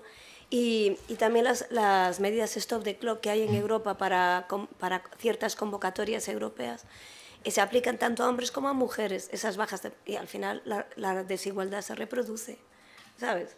Entonces, claro, las medidas deberían ser positivas hacia las mujeres madres, ¿no? Que es donde baja la producción científica. Yo tengo aquí un listado de investigaciones de esas porque tuve que justificarlo para unas medidas que queremos tomar en la Universidad de Vigo, minis, ¿no? Para convocatorias propias, y entonces aparecen aquí los resultados. Sí. Yo, si me permitís, respecto a la invisibilidad de las mujeres en las referencias, bueno, en el ámbito del que soy yo, física, ingeniería, vamos, todo es con la inicial, por supuesto, y no le veo trazas de que vaya a cambiar así a corto plazo. Pero en una reunión que tuvieron las rectoras, las pocas rectoras españolas que hay en la universidad, bueno, las pocas rectoras que hay en las universidades españolas públicas, que en las privadas hay más rectoras, pues uno de los, bueno, como conclusión, pues hicieron un manifiesto con una serie de puntos, básicamente los que se vienen reclamando continuamente desde las unidades de igualdad y por los que estamos trabajando, pero uno de ellos era venía al hilo de esto, y es que en las publicaciones de las propias universidades, claro, no nos podemos meter ya, o por lo menos directamente en las de las grandes editoriales, pero en las publicaciones de las propias universidades, que se realice la publicación, o sea, que se citen las referencias, pues bueno, incluyendo el nombre completo de los investigadores o investigadoras, ¿no? Entonces, eso es un punto que además, la vicerrectora de la que dependo yo, la vicerrectora de Ferrol y Responsabilidad Social, pues le gustó mucho, lo apoya totalmente, y esto lo vamos a incluir en el plan de igualdad, en el segundo plan de igualdad de la Universidad de La Coruña.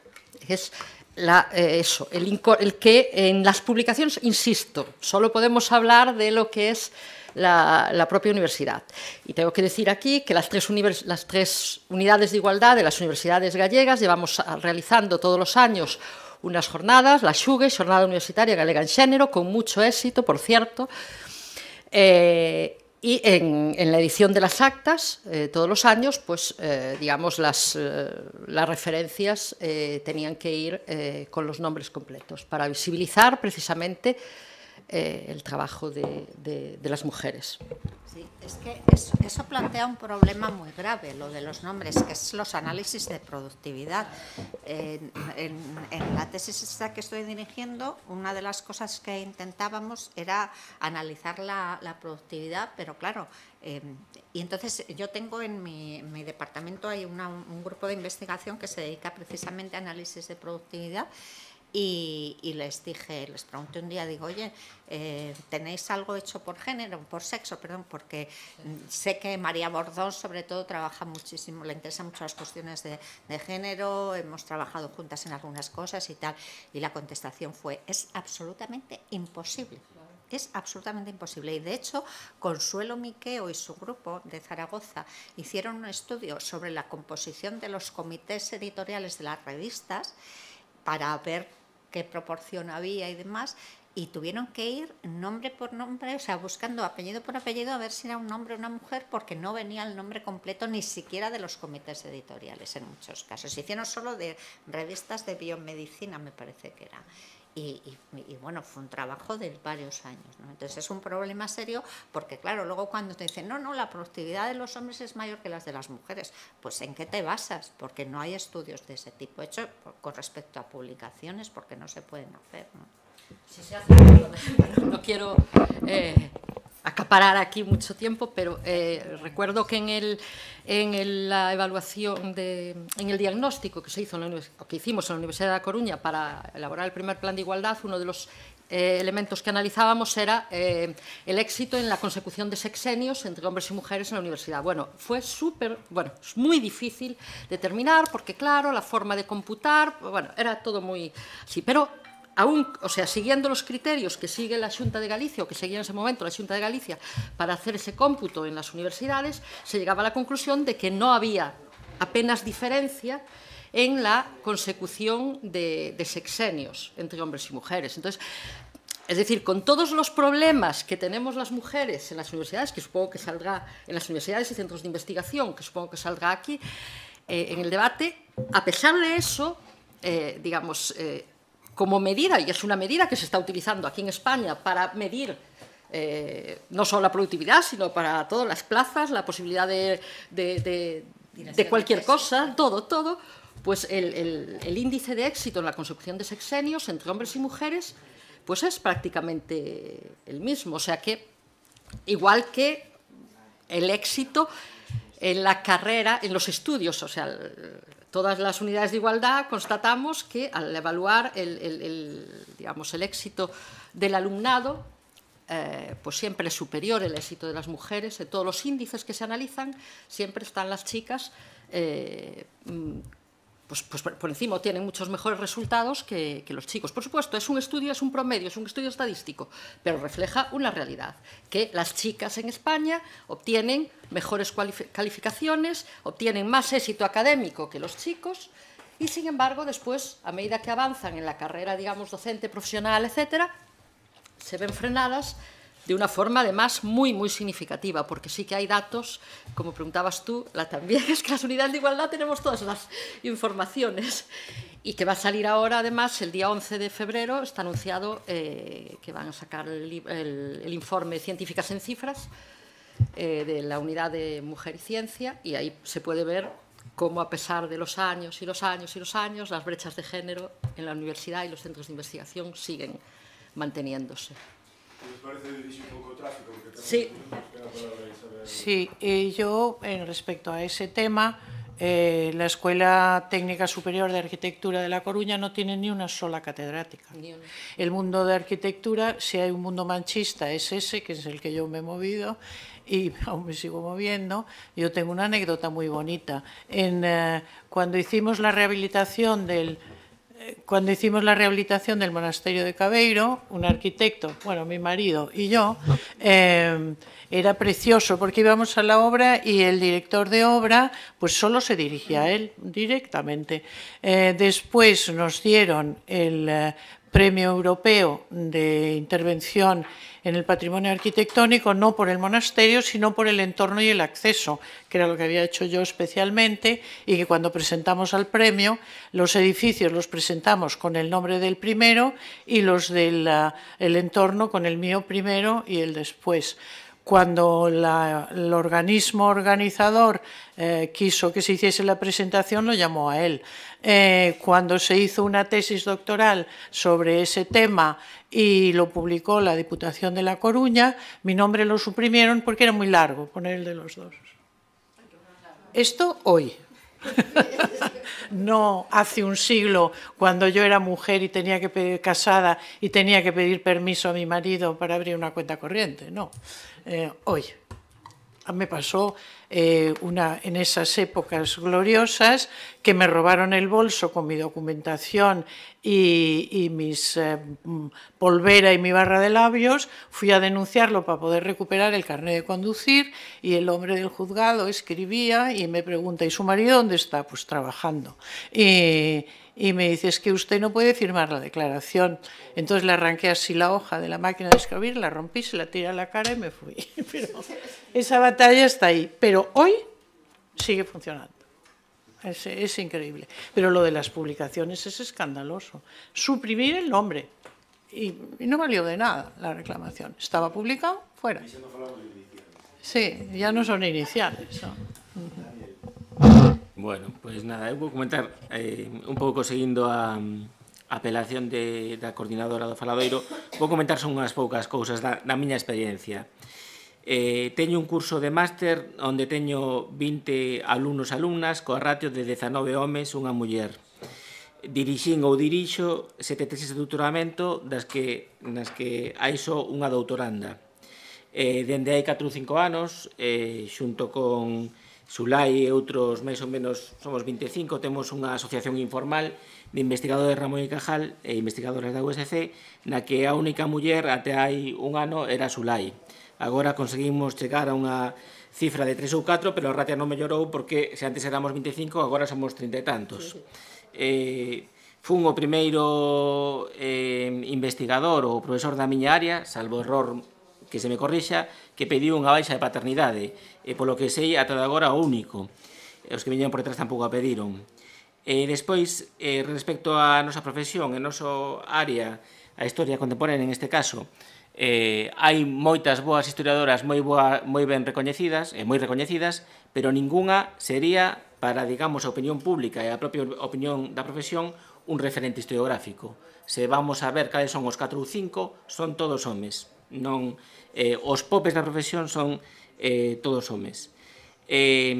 Efectivamente, se incorporaron nos últimos anos moitas investigadoras cun grado de impacto moi importante polo seu traballo na nosa área, pero eu sigo detectando no ámbito das nosas relacións, digamos, socioprofesionais, que se sigue tratando as mulleres investigadoras cun certo toque paternalista. Eu o vexo no meu entorno. Isto sería... e o último que quería dicir, que me parece moi importante, non sería posible a miña carreira científica ata de agora sen un apoio co seu impacto e as súas consecuencias sobre a miña parella. Sobre todo, son pai, teño unha filla, sobre todo do punto de vista que me tería sido, ao mellor non en outros puntos como a propia productividade, non o vexo tan claramente, non? Porque un pode máis ou menos intentar organizar os seus tempos. Pero, por exemplo, se pensades nas estadías de investigación prolongadas, como se fai unha estadía de investigación prolongada se es pai? Cargando o impacto da tua ausencia sobre outra persoa. Sí, eu quería facer mención, en primeiro lugar, aos sesgos nas políticas de avaliación de productividade, que na miña experiencia non hai ningún... É moi necesario implementar medidas para evitar que se produzcan estos sesgos das políticas, que creo que non hai moitos avances e son completamente insuficientes, e da visibilidade. Respecto aos sesgos, na miña experiencia, eu tiven que ir a unha avaliación obligatoria onde evaluaban a miña productividade nun período moi concreto de tempo, en 5 anos, e nese período de tempo eu tiven 2 fillos, co cal estiven de baixa 13 meses. Pois tiven que competir. Non se considerou en ningún momento que a miña productividade evidentemente iba a ser menor, porque, unha, o período de baixa, e dúas, o impacto que a maternidade ten na nosa labor todos os días. Pois estiven 2 anos tratando de comunicarme co Instituto de Saúde Carlos III, que é quen saca esta convocatoria, e por fin, cando hubo un cambio de dirección, pois empezaron a sensibilizarse co tema, e nesta nova convocatoria xa implementaron medidas para tratar de evitar. De todas formas, amplían maternidade e paternidade igual, que, é cuestionable, pero tamén introduciron outros supostos de interrupción, como enfermedade ou incapacidade temporal, por problemas relacionados co embarazo, aborto, risco por lactancia e durante o embarazo, polo menos a intención é boa. Isto despois de 2 anos nos que tratei de comunicar coa Unidade de Ciencia e de Muller e Ciencia, tanto en Galicia como a que había na Secretaría de Estado, con resposta cero, que creo que son organismos que estaban aí un pouco parados, claro, e sin resposta. Secretaria Xeral de Igualdade, aquí en Galicia, de momento tampouco hai ningún tipo de avance. Que na miña experiencia hai políticas que pode aparentar que pode parecer que existen e que se está facendo algo, pero na práctica non hai ningún tipo de actuación tangible. E máis, agora que o Instituto de Saúde Carlos III cambiou as súas bases, en Galicia siguen sin facer nada. Aférranse a esta evaluación que tivo lugar, que en condicións completamente desiguais, e nin siquiera se plantexan volver a retomar o tema ou ver... Eu son contratada do Sergas, ao final, eu dependo de organismos públicos aquí en Galicia que nin se plantexan, nin contestan, nin están tratando de facer nada. Entón, creo que queda moitísimo por avanzar, porque a min pareceme que calquera entende que se paras un período de tempo importante, pois evidentemente a túa productividade resíntese. E en canto á visibilidade, sí que creo que, en biomedicina, por exemplo, somos maioría de mulleres, pero a medida que se vai ascendendo en postos de responsabilidade, pois invírtese completamente. E a min sí que me ten acontecido, pois, o mellor de sacar algunha nota de prensa con algún colaborador, con xa un prestixio recoñecido e sobre todo aquí a nivel de Galicia sobre todo, e a medida que se iba difundindo nos medios, o meu nome iba desaparecendo. E ao final acababa lendo a nota de prensa onde eu non aparecía para nada. E entón, a partir daquela, intento controlar máis e poñer o nome, asegurarme de que o meu nome vai primeiro para que non desaparezca. E aínda así, moitas veces despois, o nome, a orde, aparece cambiada. Entón, a primeira que me pasou, eu estaba completamente abraiada. Digo, non entendo onde vai o meu nome ou por que se foi acortando de tal forma e desaparecín. Entonces, eu creo que sí que é un problema pois moi importante. E, bueno, nada, hasta aquí. Hai dúas palabras e despois...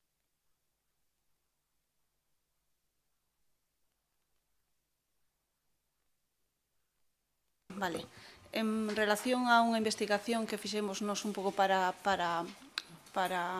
esa pregunta que fixo Julia, se as cousas tiveron cambiado, é unha investigación que se quedou un pouco, que non explotamos suficiente, por distintos motivos do grupo de investigación que fixemos, entrevistamos, creo que eran como 2000, algo así, a mostra do ano 2005, todos os que eran becarios predoctorales, Ramón e Cajal, e postdoctorales, todos os Ramón de la Cierva, Juan de la Cierva, perdón, do 2005. Entón, facíamos unha análisis de carreira académica onde salían bastantes destes efectos, non creemos destes efectos dos que falou Eulalia.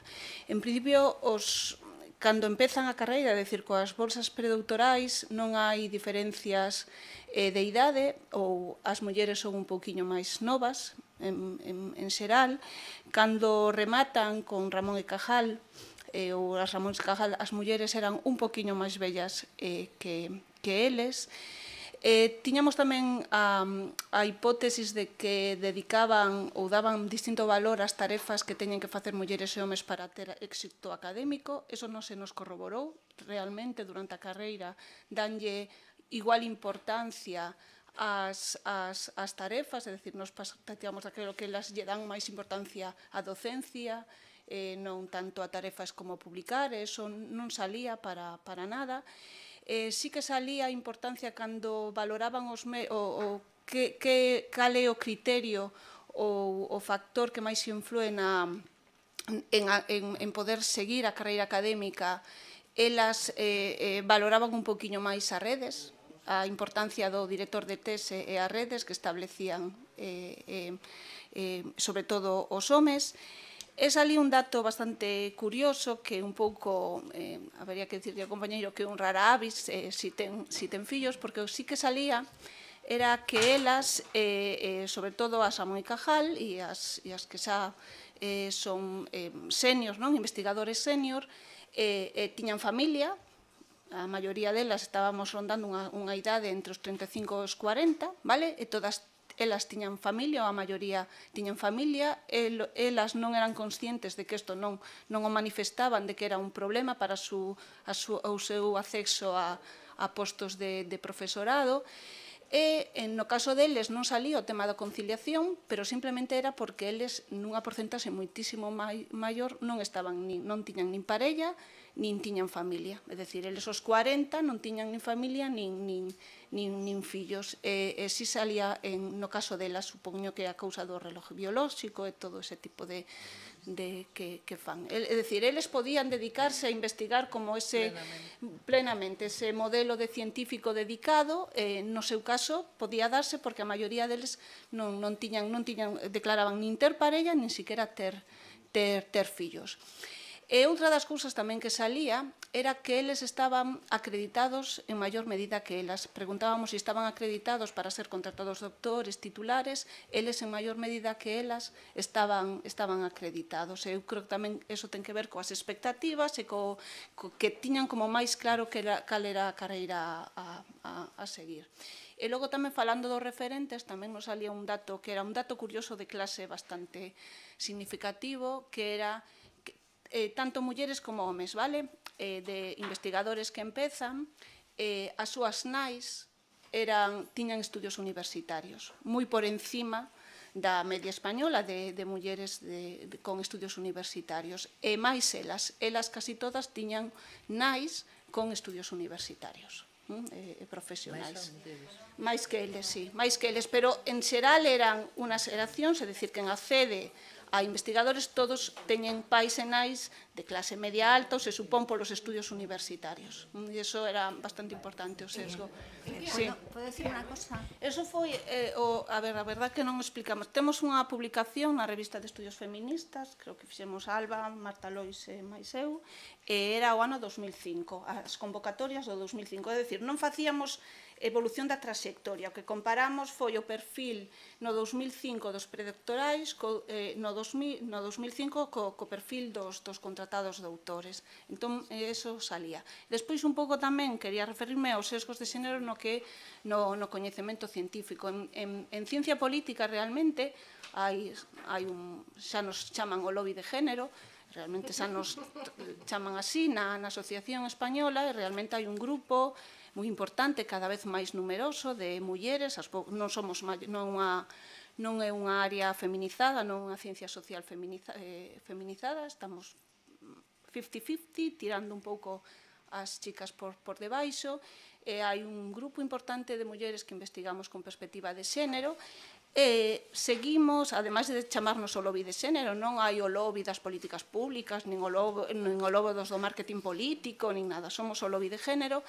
E sí que a miña experiencia personal é que cando vamos sobre todo en plazas de selección, aínda o perfil, aínda que temos avanzado moito, o perfil moi centrado en estudios de xénero, hai que seguir defendendo que iso é ciencia política e que non son estudios de xénero. Incluso eu xa escoitei de que, claro, que fácil é ter publicaciones en revistas de prestixio si o teu único e ter moitas citas si só te dedicas a estudios de xénero, porque entre todas nos citamos. Eso eu teño que escoitar un día tras outro en...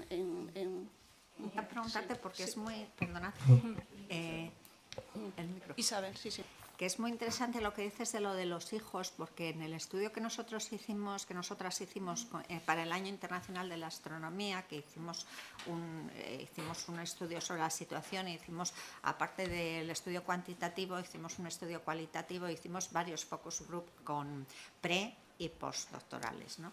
Y entonces nos salió una cosa muy interesante, pero justamente contraria a lo de los Ramón y Cajal, que era que los chicos post todos tenían familia, o sea, pareja e hijos. Las chicas post, ninguna.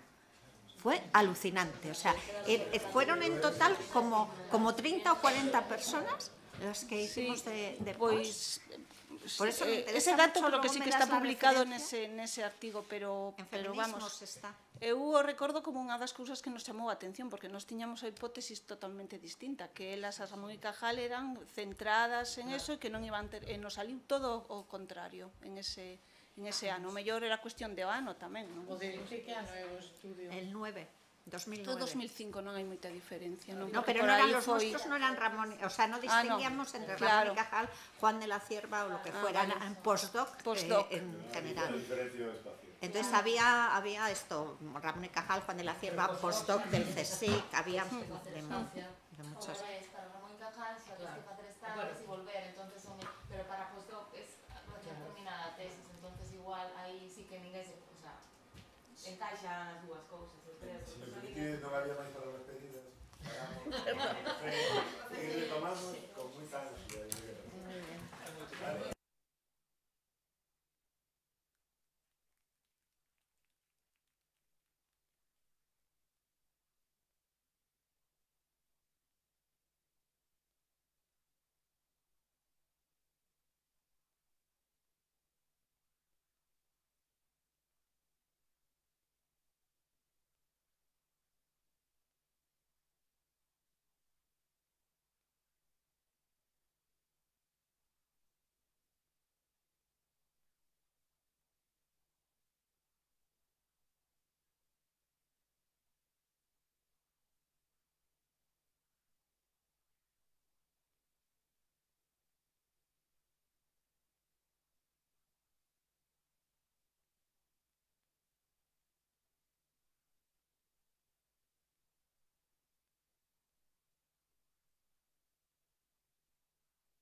Ahí está. Bueno, pues qué bien que haya un origen de estas charlas. Y a mí o comportamento humano apasioname. A diferencia das mulleres, levo todavía pensando nestas cousas. Deberíamos atacar razóns profundas, pero xa falaremos, porque hai algo máis que a manifestacións que temos. Os problemas culturais afectan a cousas como a religión, o marco democrático. Son temas que, bueno, en algún momento deberíamos tamén tocar. Bueno, pues muchas gracias por acordaros de mí. Eso é cousa dos organizadores. De Xulia. Pues muchas gracias y lamento no haber podido llegar antes y haber asistido a la charla de Eulalia. Bueno, estoy un poco enferma y ya era demasiado temprano poder estar aquí a las 10, entonces, bueno, pues me la he perdido. Y eso implica que yo voy a empezar a hablar, pero con total confianza. Xulia, tú me haces así, eso ya lo vimos. Eso es Eulalia, porque claro, claro, el problema es que ahora yo no sé qué habla Eulalia, ¿no? Entonces, tú me haces así como, sí, xa te hemos visto.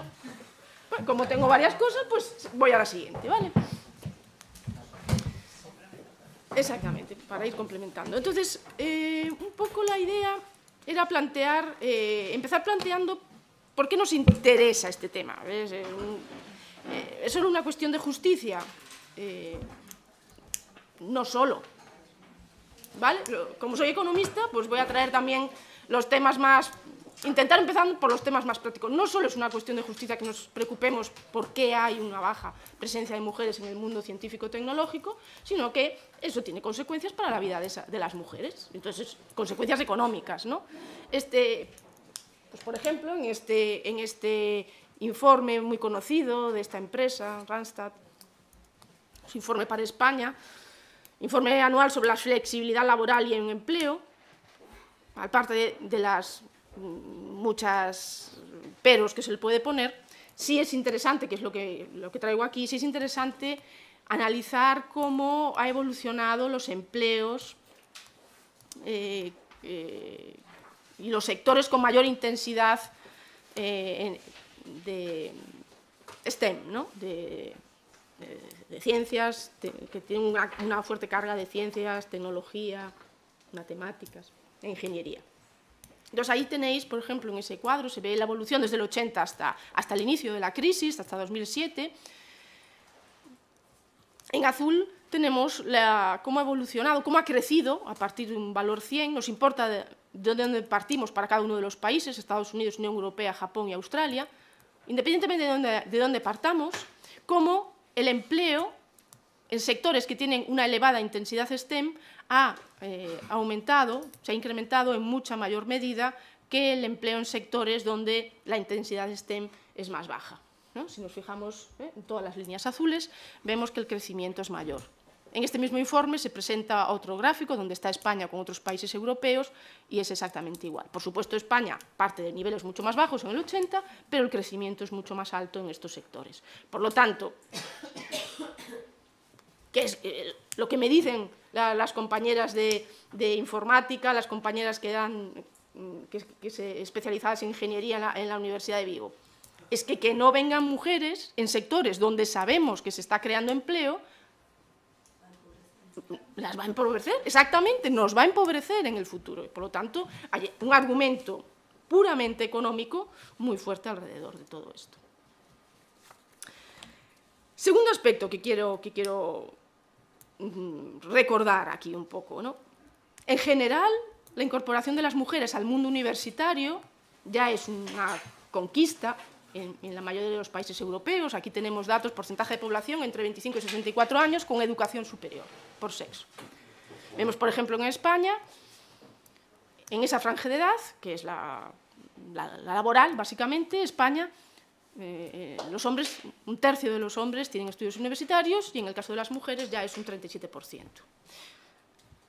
la pregunta que yo haría, bueno, y en casi todos los países que están recogidos en este informe, que es del Ministerio de Educación y Cultura, del 2016, la mayoría de los países presentan este patrón, salvo el caso alemán, que es muy... El caso alemán es muy ilustrativo en muchos aspectos, pero salvo eso, el resto de los países o están muy equiparados o ya hay una pequeña mayor presencia de mujeres.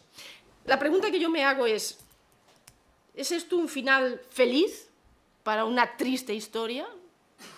La triste historia de que aún acabamos de celebrar hace unos pocos años el centenario de que las mujeres en España podemos estar en la universidad, podemos entrar con todos los derechos a la universidad, ¿no? O sea, antes de ayer, ¿no? En términos generacionales, antes de ayer, que estamos en la universidad, y ya tenemos mayor presencia de mujeres, mayor porcentaje de mujeres en el mercado laboral con estudios universitarios. Eso es una conquista para el poco tiempo que ha pasado, teniendo en cuenta sobre todo que buena parte del periodo, o casi todo el periodo del franquismo fue un páramo, ¿no?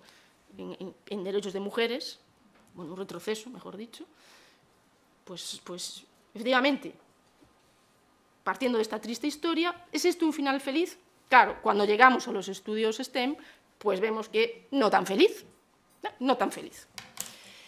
Y esto sí que supongo que Eulalia ya a lo mejor ya hemos comentado un poco cómo se distribuye. ¿Por qué no es tan feliz? Pues porque hay mucha desigualdad en la distribución de las mujeres a la hora de elegir sus estudios universitarios. Esto está clasificado por estas áreas de estudios: educación, artes y humanidades, ciencias sociales, negocios y derecho, ciencias, informática, ingeniería, agricultura, salud y servicios sociales y resto de servicios, ¿no?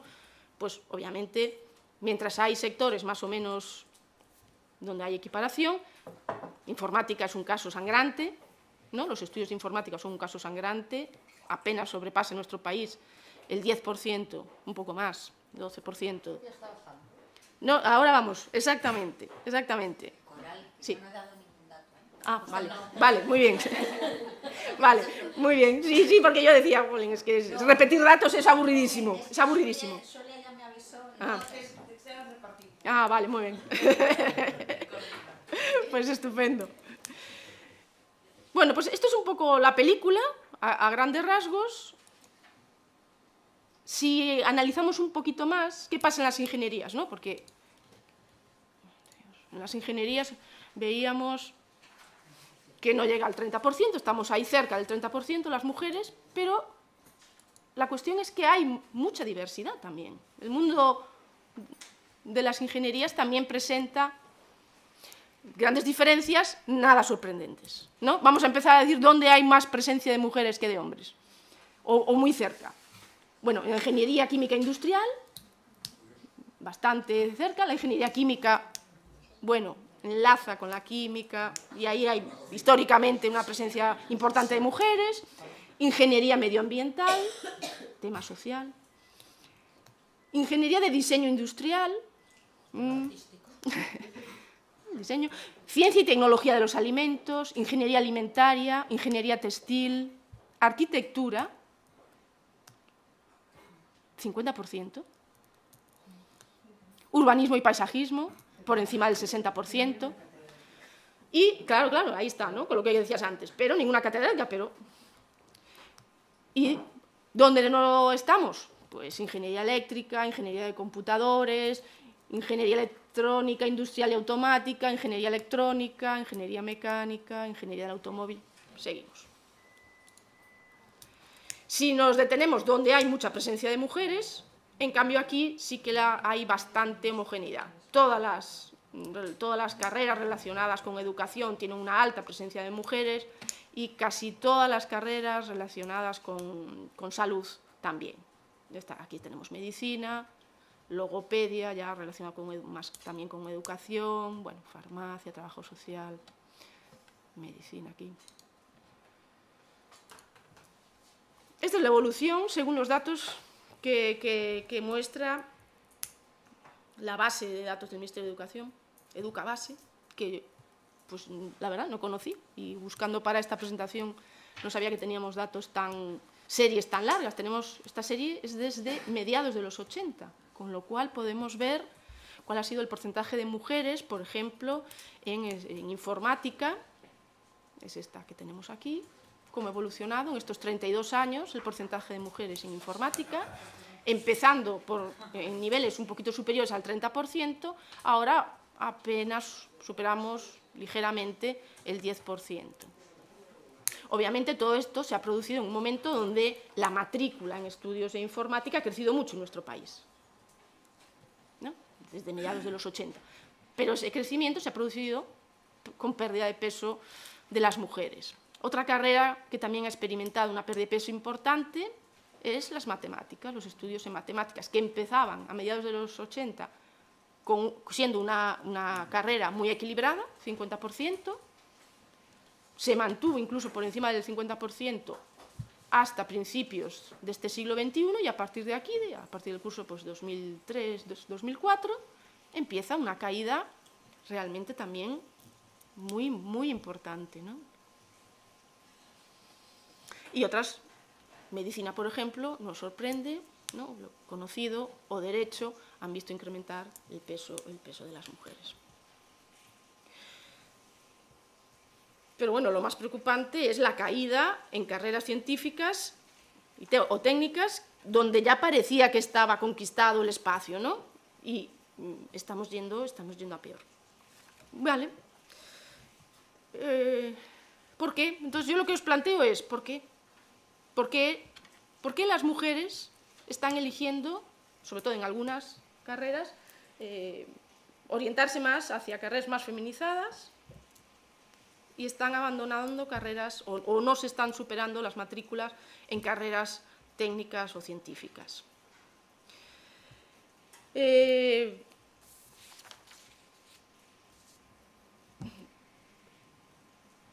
Primero, el estereotipo ciencia igual a hombre, que de eso sí que seguro que habéis hablado, ¿no? Muy bien. Pensamos, hay socialmente una creencia de que, no que las mujeres no puedan ser científicas, pero desde luego no científicas de postín, o sea, no para liderar equipos, no para ser premios, no. ¿No? Hemos pasado la primera fase, para trabajar en los laboratorios, sí, pero para liderar, para ser IPs o coordinadoras de equipo, de proyectos. Este estereotipo,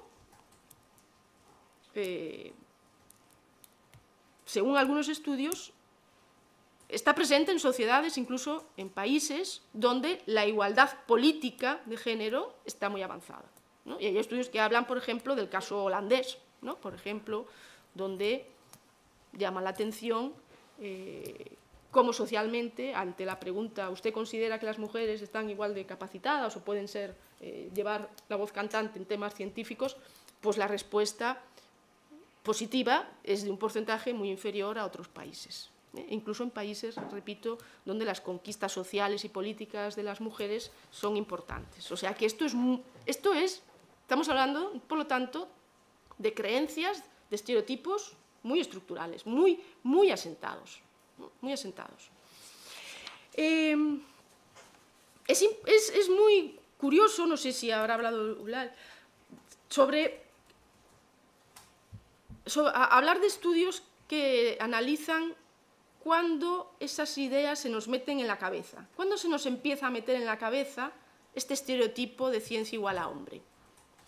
Y hay un trabajo de varios autores en Science, muy famoso, del 2017, donde ellos hacen un estudio y demuestran que los estereotipos de género sobre la capacidad intelectual de niños y niñas empiezan a aparecer a los 6 años.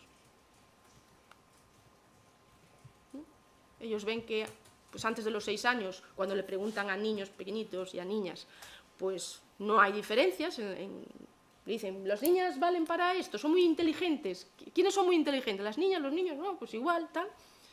Y sin embargo, a partir de los 6 años, la brecha empieza a aparecer. Y entonces tanto niños como niñas empiezan a identificar a los niños como los más inteligentes. los muy, muy inteligentes, ¿no? Porque las preguntas se las hacen así, muy sencillitas para que respondan.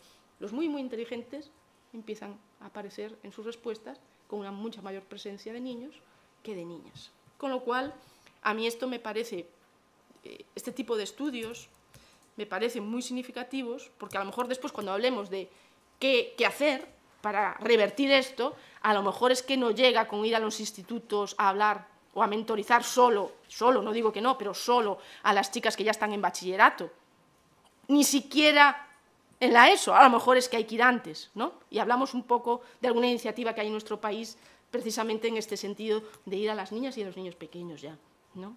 Terminando primaria ya para hablar de estas cosas. Vale, o sea que tenemos unos estereotipos muy asentados que pueden explicar por qué las mujeres se decantan menos por las carreras tecnológicas. En economía se utilizan otro tipo de argumentos, voy a decir así un poco, muy economicistas, ¿vale? Que tienen que ver con, bueno, pues las negras expectativas que tienen las familias y el entorno de las chicas cuando eligen, ¿no?, carrera. Cuánto animan las familias a que las chicas estudien una ingeniería, sobre todo una ingeniería muy masculinizada. Hay diferencias en el caso de que sean chicas o chicos, ¿no? O las negras expectativas propias de las chicas, anticipando que van a entrar en un mundo laboral hostil, con probablemente importantes niveles de discriminación, donde no se van a sentir muy arropadas. Es cierto que en economía esto, repito, en los estudios de economía a este tipo de cuestiones de expectativas futuras se le da mucha importancia y por lo tanto en este tema también.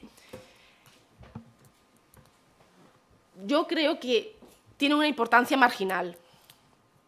Marginal en el sentido de que, sí, a igualdad de todas las demás condiciones, probablemente esto también afecte a las decisiones, pero no sé si es la parte gorda del pastel, ¿vale? No lo tengo tan claro, porque no tengo tan claro, para empezar, que las chicas de 17 años o 16 años sean muy conscientes de la discriminación que se van a encontrar en el mercado laboral a ningún nivel. Entonces, no sé si esto está tan claro, ¿no? A lo mejor las familias sí tienen un mayor papel en esto, es cierto, esto puede ser, y puede ser también que tenga mayor peso este tipo de expectativas negras o oscuras en la decisión por clase social, ¿no? Cuando estudiar significa un esfuerzo importante dentro de la familia, un esfuerzo importante económico dentro de la familia, y pues a lo mejor se intente decantar a que las chicas estudien profesiones donde se ve que va a haber un resultado económico más asegurado, por así decirlo, ¿no? Como una mayor probabilidad. Entonces, puede ser que eso suceda. Después, dentro de la economía, también hay toda una teoría de la pérdida de identidad. La pérdida de identidad que se produce cuando una chica elige una profesión, una carrera muy masculinizada. Me estoy refiriendo fundamentalmente a un artículo de George Akerlof y Raquel Cranton del 2000, un artículo precioso que se llama Economía e Identidad, en el Quarterly Journal. Y en este trabajo ellos recogen toda una literatura de psicología y sociología relacionada con la identidad y se la llevan al campo de la economía e intentan modelizar si al final la función de utilidad de los individuos, por así decirlo, tiene un coste personal el sentirte que no estás en tu sitio socialmente, ¿no? La pérdida de identidad, que el coste asociado a la pérdida de identidad por acometer una carrera, unos estudios donde no se espera que tú estuvieses, ¿no? Porque están muy masculinizados. Esto es muy interesante porque esta pérdida de utilidad no solo se produciría en las chicas cuando eligen una profesión o unos estudios masculinizados, o en los chicos cuando eligen una profesión feminizada, sino también, si nos vamos al mercado laboral, cuando entran en una profesión también masculinizada, y la pérdida de utilidad que también experimentan sus compañeros varones cuando esas chicas entran ahí. Por lo tanto, hay pérdida de utilidad para ellas por no seguir el mandato de género de lo que se espera de ti, y también de ellos cuando reciben en su puesto de trabajo, como compañeras, mujeres que puedan hacer que ellos pierdan también identidad, que ellos acaben teniendo un coste por la pérdida de identidad de algo que era masculino, pero si ahora entran mujeres, ¿cómo es esto? Siguiendo con esta idea, no relacionada con la identidad, pero sí con la pérdida que puedan experimentar los varones cuando mujeres entran en estudios o sobre todo en profesiones masculinizadas, está la teoría de la polución, de la contaminación de Claudia Goldin.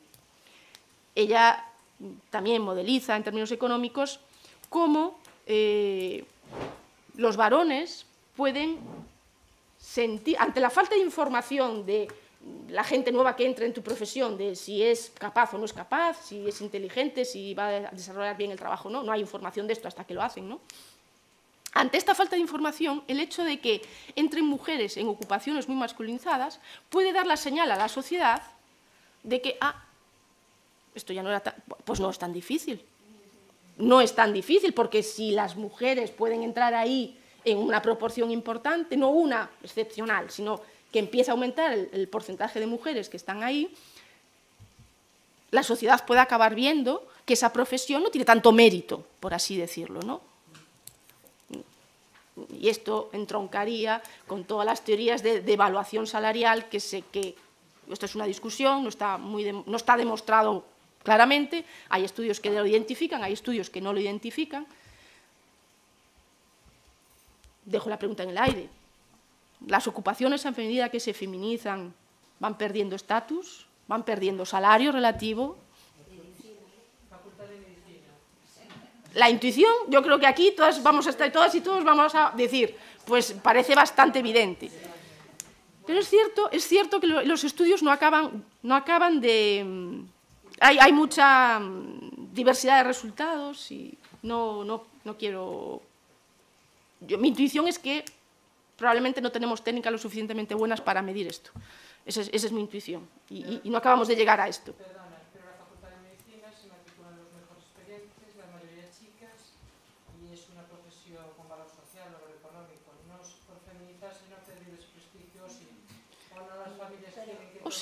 O sí.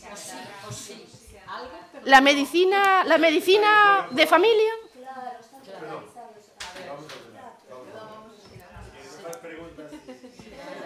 No, yo, como queráis, ¿eh? Vale, yo termino. Bueno, pues esta es una pregunta que dejo en el aire para que discutamos, ¿vale? No puedo afirmar que la literatura demuestre fehacientemente que se está produciendo estos fenómenos. Hay defensores y hay detractores de esto.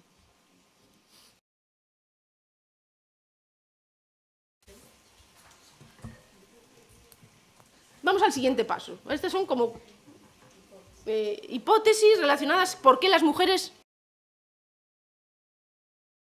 representadas en las STEM. Vale. ¿Qué se encuentran? El siguiente paso es, ¿y las que deciden ir? ¿Qué se encuentran cuando llegan a la universidad? Vamos también a pensar. Vamos a imaginarnos que tenemos 18 años y que llegamos a la escuela de telecomunicaciones o a la escuela de informática, a la escuela de industriales o de navales. ¿Qué se encuentran? Muchos chicos, claramente en minoría, que ven en el profesorado, muchos chicos, muchos hombres también, pocas mujeres. Los que mandan son hombres. Y exactamente, y por categorías, ¿no? La cosa, cuanto más alto es la categoría en la profesión, menos proporción de mujeres. Entonces, bueno, pues por curiosidad...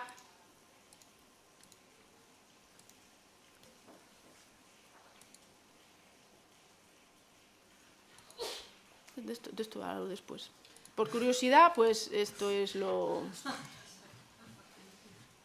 Esta es la tijera famosa, según los datos últimos que yo encontré, Científicas en Cifras, de la Unidad de Mujer y Ciencia en 2016, donde el grado A sería el equivalente a catedráticas y catedráticos.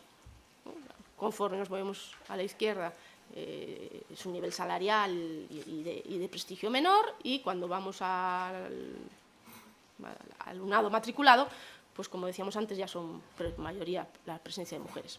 Si tenemos curiosidad por ver cómo está la cosa en alguna universidad, yo cogí la mía, por ejemplo, la Universidad de Vigo, pues esta es la situación. Si nos queremos fijar en el porcentaje de catedráticas, pues estamos hablando de un 24% en Vigo. Si cogemos por áreas, pues en el campo de la ingeniería, el porcentaje de mujeres en ingeniería aquí estaría como en el 10%, y un 90% de hombres. Si nos vamos al campo de las ciencias sociales, la brecha se reduce un poco, pero vamos, seguimos en 33, 66, o sea, quiero decirte, seguimos bastante mal. Esto es Santiago, en punteados son en ingeniería, dentro del campo de ingeniería, y en el continuo sería toda la Universidad de Santiago. Es curioso Santiago. Santiago es curioso. Santiago tiene ingeniería química. No hay informática. Informática no hay casi. Bueno, lo que sea, da igual. Cuando metemos ingeniería se amplía la brecha, eso está claro en todas partes. Lo que sí me parece curioso es lo que ha pasado en Santiago en estos últimos años, porque ha habido un crecimiento muy importante en el porcentaje de catedráticas. Fijaos, como desde 2005 hasta el inicio de la crisis, bueno, un poquito de crecimiento, pero después realmente ahí está. Realmente, de hecho, los datos lo que muestran es que el número de catedráticas y catedráticos incluso se ha reducido un poquito.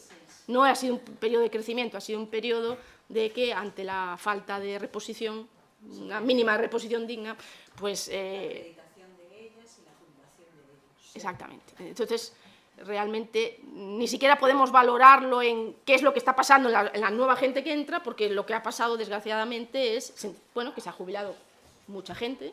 En una universidad ya madura como en Santiago se ha jubilado muchos hombres, fundamentalmente, sí. Na convocatoria de cátedras tamén había unha discriminación de departamentos que estaban masculinizados, non sei en que medida eso pode ter influencia, non sei, non fixemos... Sí, es un cómputo para cuando salen, se convocan las plazas para determinar en qué áreas e tal, sí que hai un factor de corrección tendo en conta a presenza de mulleres deses departamentos nesas áreas. Pero bueno, algo... Aquí lo interesante sería que pudiésemos tener datos, que vosotros igual los podéis conseguir, ¿no? Vosotros los podéis conseguir, datos desagregados de cuánto es efecto de jubilaciones y qué ha pasado con las nuevas, ¿no? ¿Qué ha pasado? Porque aquí es interesante porque el efecto de las jubilaciones lo está enmascarando todo, no vemos más allá. Bueno, entonces, nuestras chicas llegan a la universidad y lo que se encuentran es un poco este panorama, ¿no? Yo, como universitaria, he visto, y muchas de vosotras sois responsables, de multitud de iniciativas que se han desarrollado en estos últimos 10 años, por hablar simplemente a partir de la Ley de Igualdad, ¿no? Muchísimas iniciativas que se han desarrollado en centros de investigación y universidades para intentar paliar estos problemas, ¿no? Sí, para revertir esta situación de desigualdad. Sin embargo, a pesar de todo esto, yo me pregunto, ¿de verdad nuestras universidades están preocupadas con este tema? ¿De verdad nuestras escuelas de ingeniería, nuestras facultades de matemáticas, de verdad están preocupadas? Yo, sinceramente, creo que poco. Por lo menos de lo que deberían estar. Creo que normalmente las iniciativas vienen de unidades de igualdad, incluso de direcciones dentro de la universidad que sí quieren poner y ponen en marcha cuestiones, pero no sé en qué medida los centros implicados directamente en esto consideran que es un problema para ellas, para las chicas y para los centros mismos, debido a el desperdicio de talento. Ellos deberían ser los primeros interesados en captar a las mejores estudiantes y a los mejores estudiantes, ¿no? De hecho, cuando hablas con gente de ingeniería, la queja constante estos últimos años es el nivel está bajando muchísimo, no tenemos gente ni la mitad de bien preparada que antes nos llegaba. Y yo siempre digo, a lo mejor si consiguieses atraer a más mujeres, algo subía la media. Pero un análisis va por un lado y el otro va por el otro. No los unen, en la mayoría de los casos.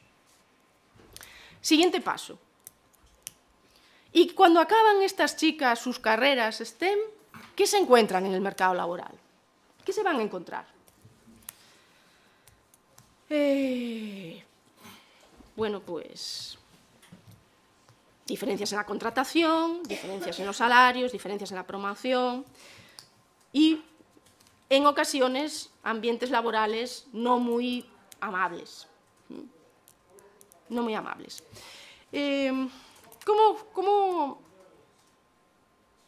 ¿Cómo la economía se enfrenta a esto?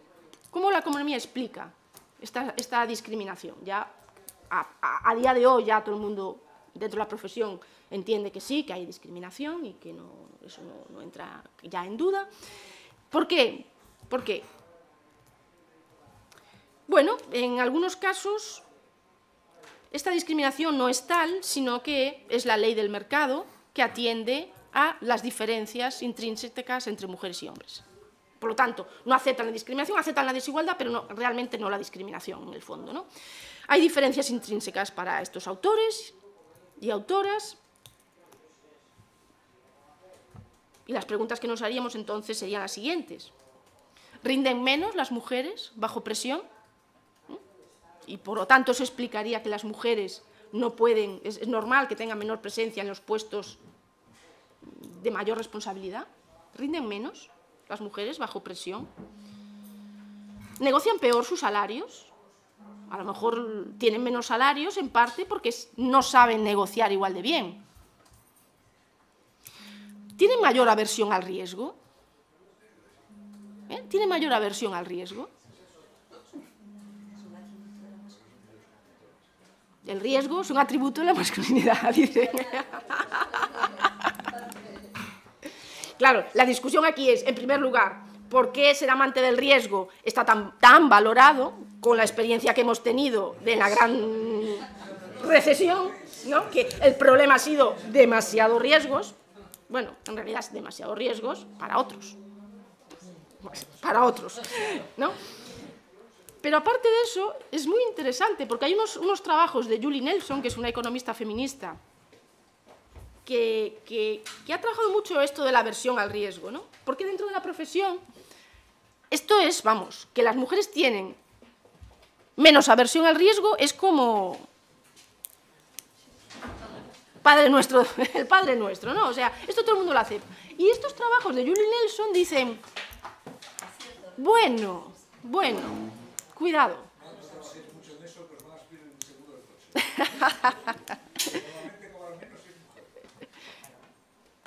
Pero la cuestión es si me tienen que pagar menos porque por discriminación estadística, por ser mujer, se supone que yo tengo menos aversión al riesgo o voy a soportar menos la presión o no sé qué y entonces es mejor contratar un hombre. Este es el mecanismo que ellos dicen que se está produciendo, ¿no? Entonces, Julie Nelson lo que dice es, mira, aquí hay un sesgo académico en todo este tipo de estudios que intentan ver diferencias entre hombres y mujeres.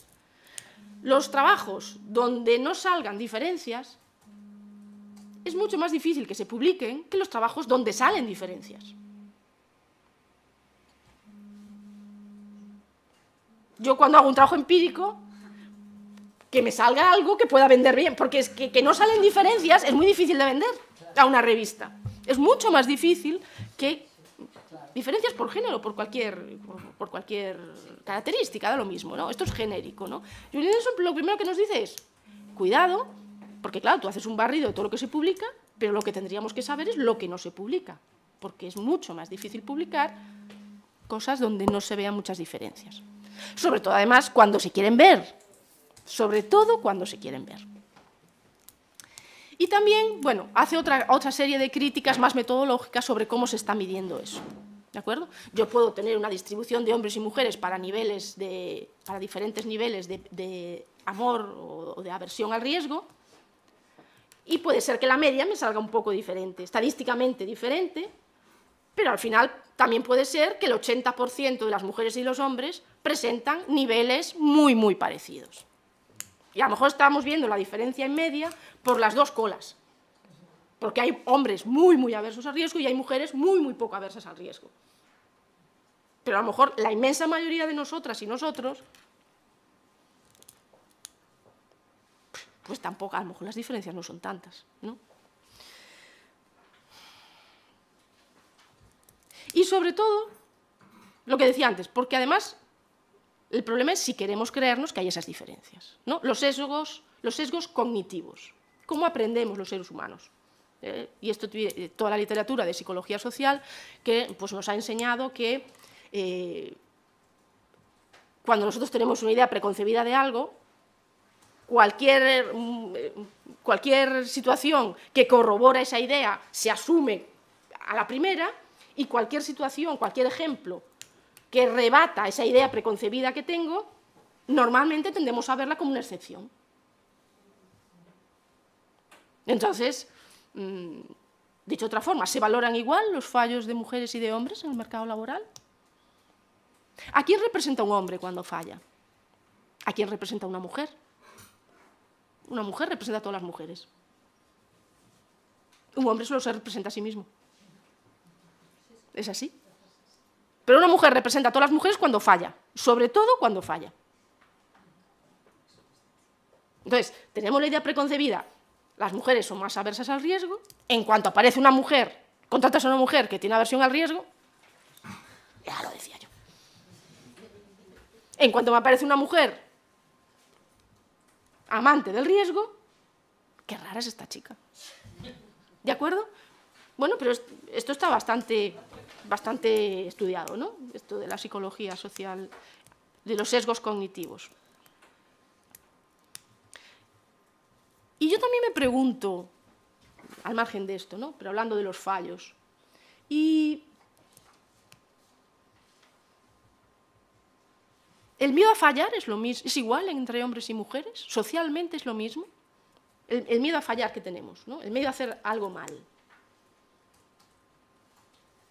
Yo creo que no. Yo creo que hay un sesgo de género muy, muy grande.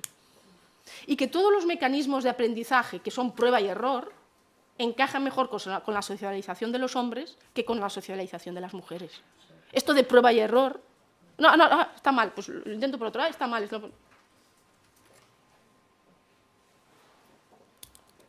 Yo creo que hay diferencias, ¿no?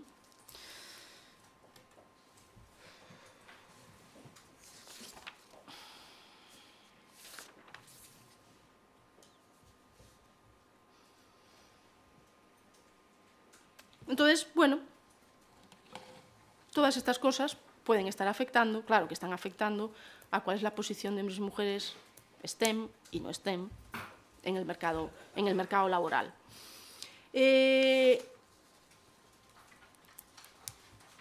La otra cara del mercado laboral es lo que pasa en casa, ¿vale? Y entonces, volvamos a los permisos de maternidad y paternidad, por ejemplo, ¿no? A ver, ¿qué nos muestran los datos? Los datos lo que nos muestran es que los avances en cuanto a la corresponsabilidad dentro del hogar son lentos. Se producen avances en la sociedad española, en la sociedad europea, pero van muy despacio y las encuestas de usos del tiempo lo demuestran. Diferentes estudios de Sandra Dema y Capitolina Díaz, por ejemplo, han mostrado cómo incluso en parejas con ideas igualitarias y que hasta el nacimiento del primer hijo o hija han compartido las tareas, cuando nace el primer descendiente o la primera descendiente, las cosas ahí ya empiezan a cambiar, ¿no? Y los niveles de corresponsabilidad ya no son los anteriores. Como mujeres, probablemente vivimos la maternidad de forma diferente que la paternidad de los hombres. Hay diferente asunción de responsabilidades. En general, las mujeres consideran la conciliación de su trabajo personal y familiar como un asunto personal en mayor medida que los hombres, que lo consideran, una vez que lo asumen, como un asunto social. Los hombres enseguida, los hombres que conozco que se corresponsabilizan, en el trabajo enseguida dicen, bueno, a ver, las reuniones no pueden ser hasta ahora que yo me tengo que ir a cuidar a mi niño. ¿Qué pasa con la guardería en mi universidad? ¿Por qué no tenemos guardería en nuestro campo? Curiosamente, los que empiezan a ser más activos en esas quejas son los hombres que sí se están corresponsabilizando, que siguen siendo muy pocos, claro, pero ¿por qué? Porque la vivencia es, esto es una responsabilidad de la institución, mientras que las mujeres estamos educadas para que, oye, es tu responsabilidad. Si tú quieres trabajar fuera, si tú te quieres dedicar a una actividad tan intensiva en tiempo como es la investigación, a ver cómo te las vas a apañar, ¿no? A ver cómo te las vas a apañar.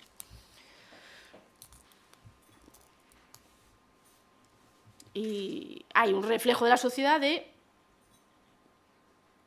si dedicas muchas horas a esto, estás abandonando a tus hijos, ¿no? Es una decisión egoísta por tu parte, y de ahí viene pues todo esto de le dedico un tiempo, la culpabilidad, le dedico un tiempo, poco tiempo, pero es de calidad, estas cosas que jamás se escuchan a un hombre. Yo le dedico poco tiempo a mis hijos, pero es un tiempo de calidad, yo eso nunca se lo he escuchado. Después, y entonces aquí viene el tema de los permisos de maternidad y paternidad. Cuando antes estabais hablando de eso, yo no quise intervenir porque dije yo, porque lo voy a comentar ahora.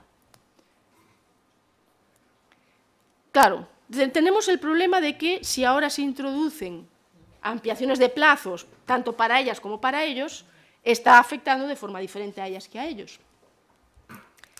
Para mí, el problema está en el origen. El problema es que los permisos de paternidad y maternidad, los legales, no son iguales. No están bien diseñados. Deberían estar bien diseñados.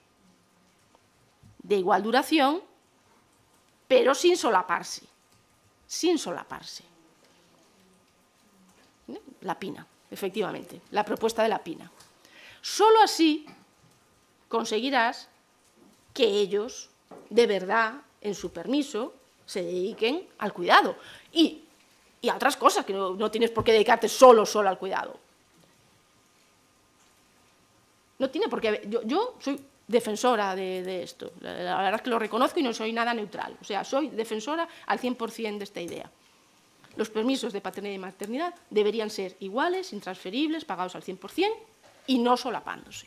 Porque esa es la forma de que yo, el tiempo que estoy con mis hijos y mis hijas, esté con ellos, efectivamente.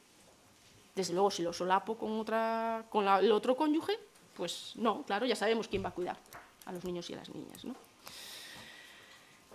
Y después tenemos, aparte de que hay desigualdad en el hogar y eso se traduce en el mercado laboral, la otra fuente fundamental de desigualdad en el mercado laboral es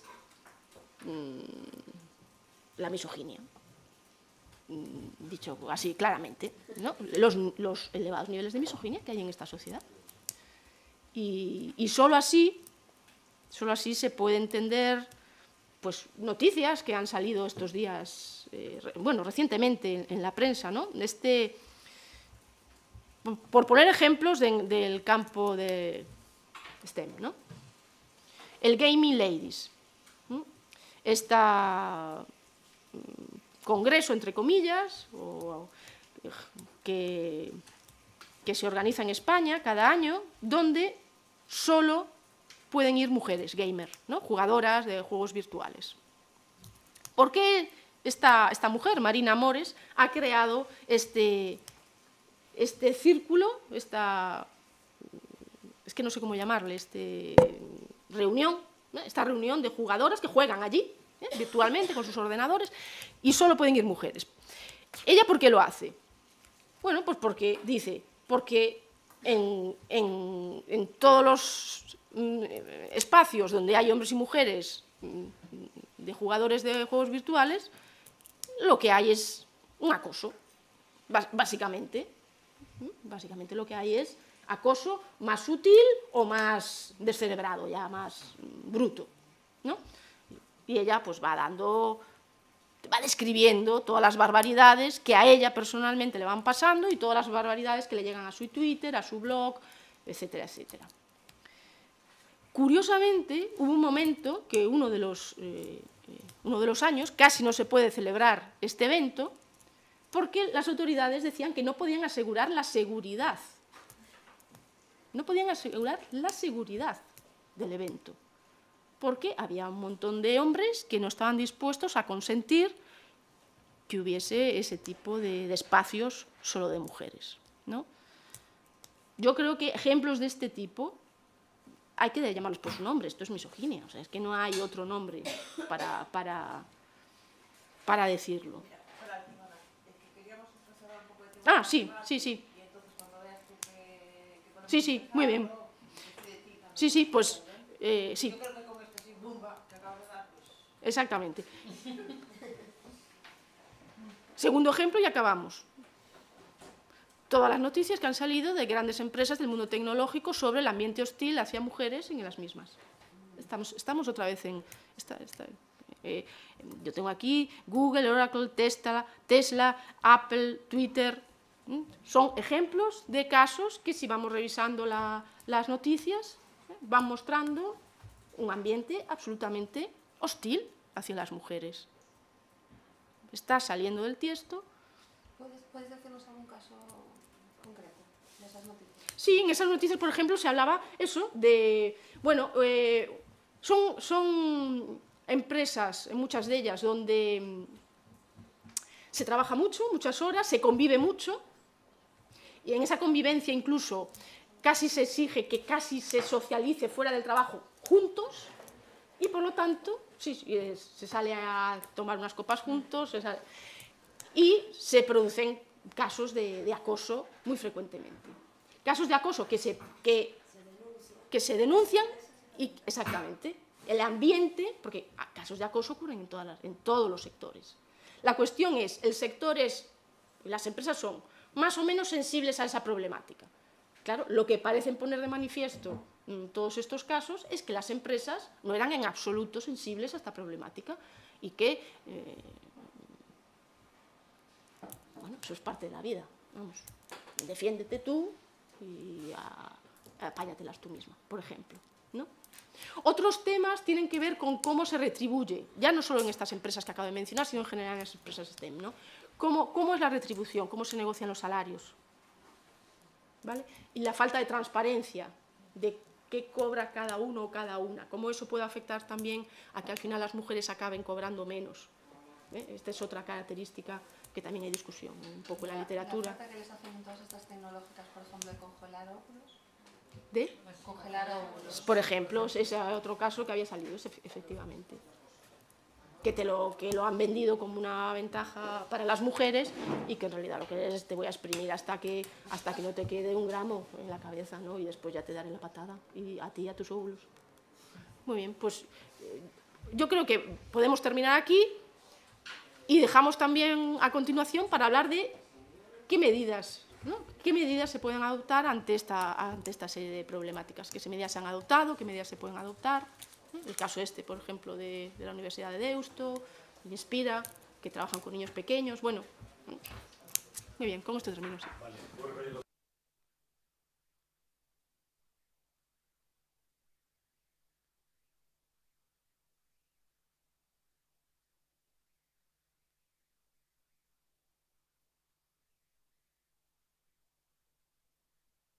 A todas estas que é a creación de empresas. Por o lado... Sí. Por o lado de quenes están ao frente das startups. Bueno, por un lado falamos de transferencia, bueno, dun sector que ven como ven as STEM. O que levamos observado nestes 10 últimos anos, por exemplo, o caso das matemáticas. Cando se lle dá valor económico, cando empeza a ser matemática industrial, paseu yo mismo que a enxeñería. Por suposto que as mulleres estaban na enxeñería, seguro que aquí a profesora Eulalia trae grandes referentes de mulleres enxeñeiras, pero empeza ese valor económico desde o mundo empresarial. Entón, empezan a ser empresas de valor. Facebook, Google, Silicon Valley, demandan empleo, É dicir, teñen ese valor social, económico, empezan a desaparecer as mulleres. Inda por riba en Enxeñería Informática, que vamos así, pero as que estudian Enxeñería Informática, na vida se lles ocurre liderar unha empresa de base tecnolóxica, ser produtoras de contidos. E incluso traballando no sector tecnolóxico, nas propias empresas, non desenvolven traballos de programadoras. É dicir, esas poucas que quedan nas facultades, dentro das, xa cando vamos ao salto ao mundo empresarial, dilúyense, ocupan labores máis administrativas. Entonces, por outro lado está o sector, o que se está perdendo o sector. Tú falabas do que se está perdendo a propia escola de enxeñería, nós decimos o que se está perdendo o sector, o valor do talento, do femenino, como produtores de contidos. Que as mulleres gamers xoguen en espacios, porque as nenas e as mulleres tamén lles gusta xogar os videoxogos, pero se perden porque quen xenera contidos está moi estereotipado. Ese modelo friki que nos vendeu tamén vendido Silicon Valley e non nos contou que moita xente incluso se suicida. As mulleres xa non están, non van a entrar pero ainda encima as que están, os homes, moitos deles tampouco lle gusta ese modelo. Entón estamos super estereotipando. Entón, por eso un pouco é a nosa observación que vai por aí. E as matemáticas levan ese camiño, porque sí que estudiaban moitas rapazas matemáticas, éramos boas en matemáticas, non aplicadas, pero sí que cando se vai ao sector industrial, cando se crean empresas, cando vai hacia ese mundo dese valor laboral, de alta demanda de emprego, dun tipo de emprego, nós nos perdemos, nos diluímos e moitos homes tamén. Entón, eu creo que engadir un pouco ese punto. E o que falaba ao principio, o tema dos algoritmos, a inteligencia artificial, xa que falábamos de noticias, claro, Amazon lanza un reclutamento de personal, seguro que cando vimos estas noticias, lanza unha campaña de reclutamento, non contrata un departamento de recursos humanos, sino que utiliza un algoritmo de inteligencia artificial para lanzar. É que se olvida o algoritmo das mulleres, porque claro, colleu os datos dos últimos 10 anos e nunca unha muller estuvera nese tipo de postos de traballo. Entón, a sociedade ten un gran problema. E as mulleres non estamos, pero aparte estamos xerando un tipo de contidos, todo isto da nube, que están mega estereotipados. Claro, toda a base ven de aí. Si ninguén quere decir algo, eu quería decir unha cousa que me quedou de antes e que tiña que ver con algo que, bueno, que ten que ver con isto e con algo que se refería tamén Eulalia, non? E que ten que ver digamos, coa aproximación epistemolóxica a todo este asunto tamén, non? Eu falo desde a historia, que é o único que sei un pouco, e da historia do mundo rural. E claro, a historia do mundo rural é unha historia moi doméstica, moi subordinada, moi de campesiños e de campesiñas. Entón, digamos, isto é o meu punto de vista para entendernos, non? E aí hai algo que me chama a atención nesta recuperación de patróns para evitar o efecto Matilda, que se dá moito, por exemplo, na ciencia española, que é buscar o individuo e a individua. E a muller non aparece moito menos en forma individual. Cando empezamos falábamos de Juana de Vega, e Juana de Vega é a creadora de un espacio femenino, de un espacio do que salen moitas mulleres, moitos individuos e moitas que non chegan a ser individuos recoñecidos, non? Eu creo que nesa mirada, insisto, como historiador, cando miramos, temos que buscar non o individuo, sino temos que buscar espacios onde non hai individuos, porque o patrón liberal do capitalismo burgués é o home, e o que o construe todo, e aí non hai mulleres, as mulleres están noutro sitio, non? Non, é que nos patrón de historia da ciencia isto se emprega moito, non? Busquemos científicas como os homes, non? Encontras, xustamente, as encontras subordinadas, as encontras que eran irmás, as encontras que tiñan o papel na foto, pero non en todo o demais, non? E sobre todo as encontras en espacios diferentes. E en relación con isto, hai algo que enlazo co tema da aversión ao risco e con isto das tecnolóxicas.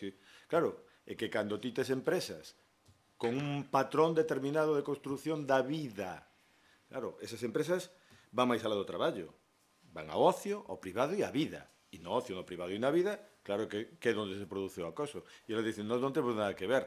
Claro, pero o problema xa non está en que non atendan o acoso. O problema está en que interfiren absolutamente nos patróns de vida das persoas.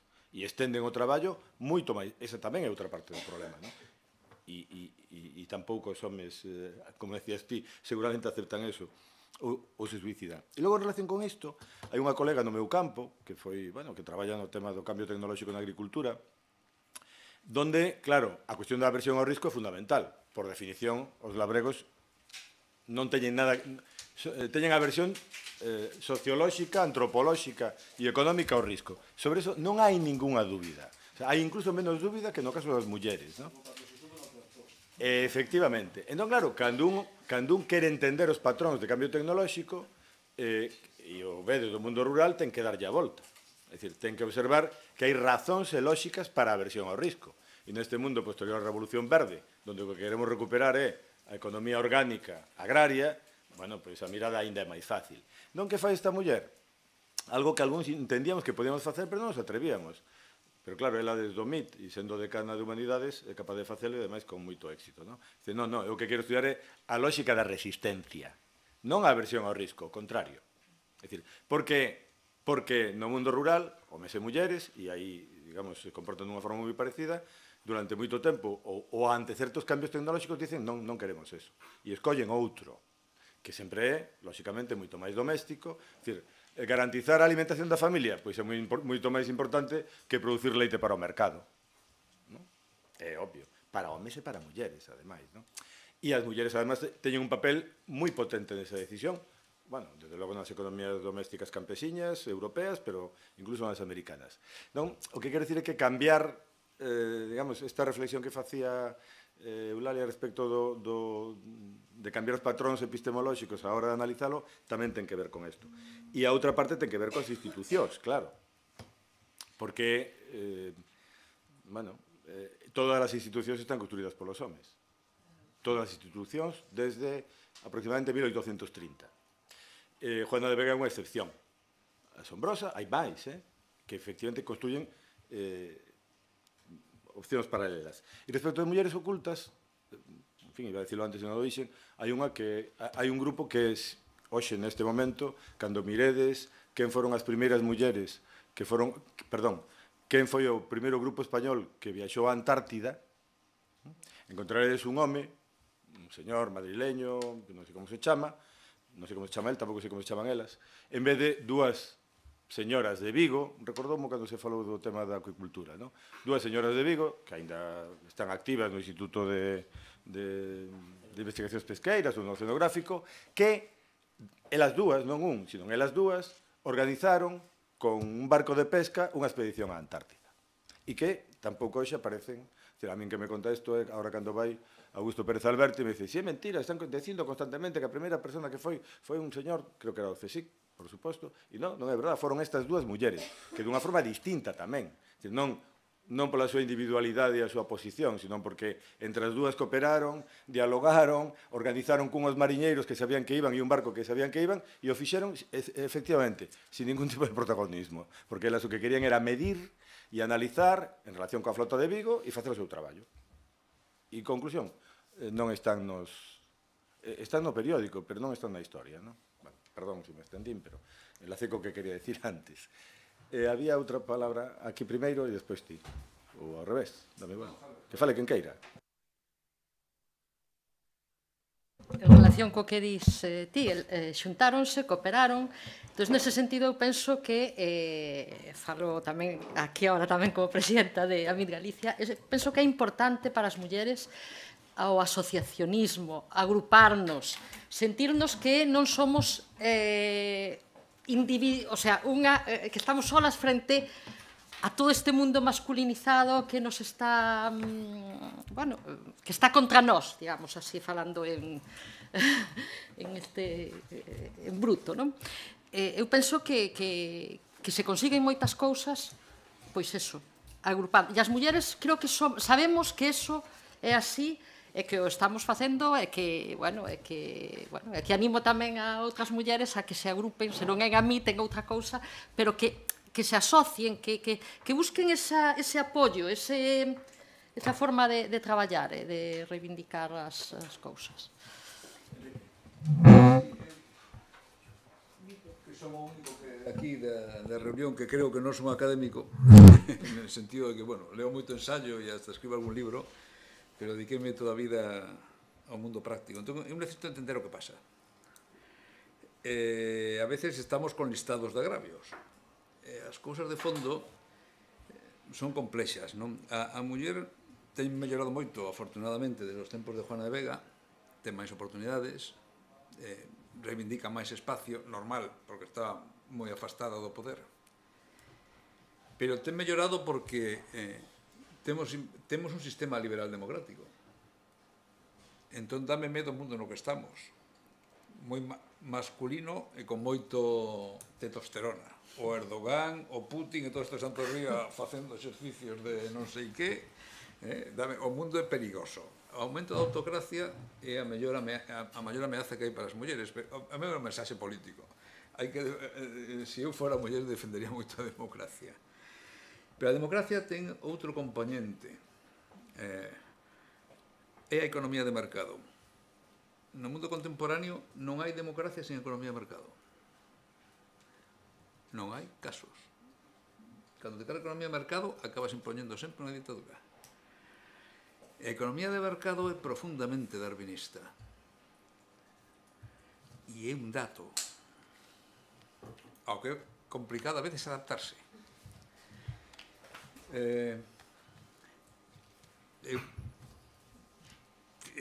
Sempre fui un tío práctico. Entón, na miña vida profesional sempre contei moito coas mulleres, o penso eu. No banco, o director de recursos humanos acusábame que tiña un gineceo. Porque o importante é aproveitar a xente por as súas capacidades, non? Pero é verdade que existe unha versión ao risco e que haberá sempre máis mulleres xuíces, aínda que non a mellor no Supremo. E que probablemente vai haber... Hai unha certa tendencia que exista máis tamén no término de medicina xeral que na cirurxía desta de andar cos osos, o sea, de traumatoloxía. E iso hai en sociedades onde había igualdade de oportunidades. Entón, eu prefiro non discutir demasiado coas sociedades, sino estudiala. Prefiren... Eu a veces, que xa digo, dirixime moita xente na vida, teño que tirar delas. Ten tendencia a apalancarse a veces. Confórmanse. Probablemente son pautas culturales que herdaron, non? Pero, como digo eu, non me gano o diñeiro discutindo coa realidade, sino tratando de ver como se pode mellorar e tratar de solucionando problemas, non? Non sei se... Pero... Isto é un dato, non? Comentaba antes, non sei se é politicamente correcto, pero eu, cando me fixeron xefecillo, que sempre me interesou o comportamento humano e cuantificalo, e ver probabilidades, estudiei moito o comportamento dos consumidores, sabía, cando cheguei á banca, estudios de mercado. As mulleres manexaban a conta hasta clase media baixa e a partir de aí os homes. O sea, cando había excedentes, pero para mí era un dato, o sea, eu trataba de vender produtos, non... Era un dato, o sea, que teño estudiado moito o comportamento humano, que é bastante apasionante. Pero cando me fixeron xefecillo, relativamente novo, no banco, a xente que traballa comigo, pois, entraba no despacho a plantexarme temas persoais. Aos poucos, esa afición miña de cuantificar, ao poucos meses ou anos, cheguei á conclusión de que se o que petaba na porta era un home, iba a falarme do salario. E se era unha muller, iba a falarme do horario. Rima, Pero eu, quero dicir, eu non discuto coa realidade, me limito a estudiarla. E é verdade, é a doble explotación, a familia, todas esas cousas. Pero eso na empresa privada a veces penaliza, xa o sabedes vos. Pero tamén na empresa privada hai algún dato interesante. Xa de hai bastantes anos, un estudio que fixeron dúas directoras de colocación de dous dos primeiros másteres de MBA de Estados Unidos. Stanford e MIT, penso que era. Primeiro, eu fixen un MBA do IES, que teóricamente é un MBA de primeiro nivel, no meu curso 70-72, xa choveu, non había ninguna muller. Non había muller. Hai poucas mulleres nos MBAs. Pasa un pouco... E nos MBAs son os que levan logo a director xeral. O sea, os MBA de primeiro nivel, os Stanford, os MIT, os Harvard, son un camiño para ascender na empresa. E a porcentaxe de mulleres se baixa. A pesar de que a universidade sacan boas notas, tenden a non ir aos MBAs. E, ademais, sei. Eso teño que estudiar ou actualizar, que non sei como está agora. sei que teñen máis facilidades, porque as propias escolas interesalles contar con unha porcentaxe de mulleres no alumnado. O sea, que sí que hai unha labor de captación. Pero a investigación daquellas dúas mulleres, que eran dúas directoras de colocacións de dous máster de primeiro nivel en Estados Unidos, eran mulleres, preocupáballes que ao cabo de, non sei, 2 anos, os homens ganaban $5.000 máis de media que as mulleres. E fixeron unha investigación interrogando a xente, non? E a conclusión delas é que as mulleres dabanlle prioridade a relación, a integración social, a non crear máis conflitos, e os homens iban directamente a pedir que lle subieran o soldo.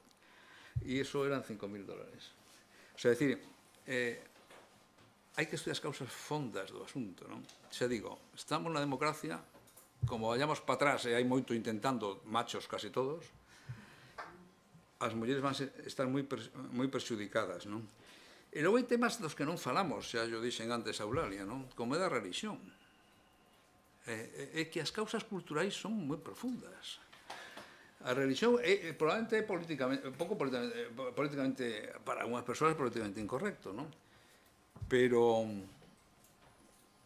damos moito diñeiro que no ensino primario e secundario estén máis de organizacións nas que as mulleres non poden ser xefes. Eso, a mí considero que deberíamos estar protestando contra iso, pero ainda non escoitei nada. A capacidade de relacións públicas do tinglado é demasiado forte. E é así. Por non falar do Islam. Porque estamos a falar ainda de espacios do comportamento humano onde temos unha certa liberdade. Bueno, interésame estes temas de base, non? A igualdade de oportunidades é importante.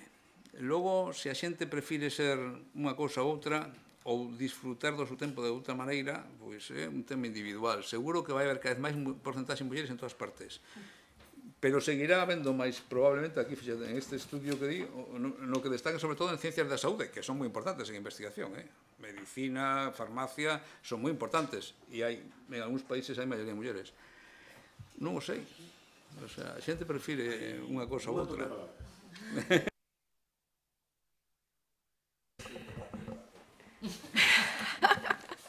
Si, no acabaríamos.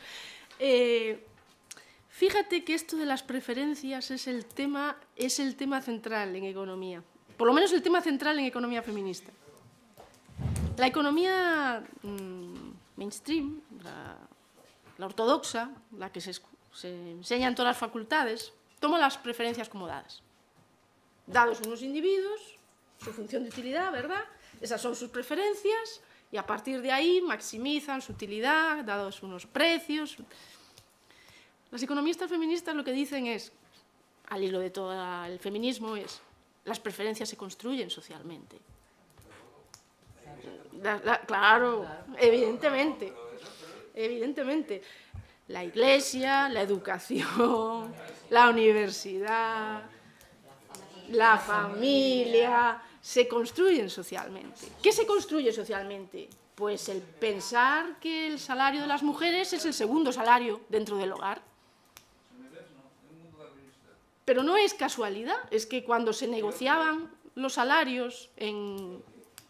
Cristina Borderías lo estudió en la industria textil, aquí exactamente. Entonces, ¿cómo se construía? ¿Cómo los sindicatos negociaban los salarios? Pues el salario era el salario familiar, el salario del hombre era el salario familiar. Y las mujeres era el salario subsidiario, complementario. Las instituciones ya... No es casualidad que después las mujeres no vayan tan habitualmente a pedir un aumento de salario. Porque las mujeres no estamos acostumbradas a pedir para nosotras. Esa es la realidad. No estamos educadas. Claro, exactamente, ¿no? Entonces, yo esto lo tengo muy claro. Las preferencias se construyen socialmente. Y no es claro que no es casualidad que estemos ahí. Claro, a mí me dolió esto que me dices de que se apalancaban las mujeres. Perdón, si no fuera como directivo, por el no apalancamiento de las mujeres, ¿dónde estaríamos? Presido una empresa que se llama Torset, que vende ferro. Que todos os clientes son homes. e os empregados de almacén son homes. De 3 almacéns, 2 están dirixidos por mulleres. É dicir, que é rarísimo no sector. Un sector que é absolutamente masculino, pero é masculino porque non discutimos co mercado. O sea, os que entran pola porta son homes. Os que veñen coller ferro, os que veñen comprar suministro industrial, casi non hai mulleres. Pero teño mulleres na estrutura directiva, pero a veces tiven que insistir. Tiven que insistir. A veces, porque a miña teima é aproveitar o mellor que teño. Que caralho. Me igual. Son persoas, o género non me interesa a mí moito. Otra cosa que quería decir, que me olvidé antes, y me parece una cosa que quería comentar precisamente aprovechando que estamos con tantas personas que de verdad están en el STEM, ¿no? Porque yo no estoy. Yo tengo la teoría de que también las chicas cogen menos STEM, carreras de este campo, porque no le ven la vertiente social, que la tiene y cada vez más, ¿no? Y esto me parece que hay iniciativas que hay en algunas universidades precisamente de mostrar qué cosas se hacen en esta ingeniería o en la otra, que tienen una aplicación muy directa para la integración de personas con una discapacidad o cosas de este tipo. Digo esta porque es la que me viene un poco a la cabeza, ¿no? Pero sí, con una vertiente más social, bueno, pues ¿no? Que hay muchas aplicaciones en este sentido, que yo estoy convencida que ni chicas ni chicos tienen mucha conciencia de que existen, porque yo creo que asocia más estas carreras a lo industrial, más tradicional, por así decirlo, y me parece un tema importante. ¿Me permites solo? No me permites.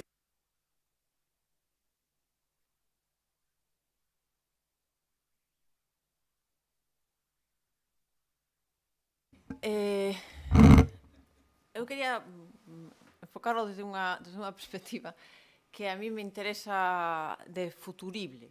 E digo futurible e non futuro, porque creo que é un futurible, ¿no? E que seguramente ten máis que ver con a seguinte intervención que ahora, pero quero enganchala ahora.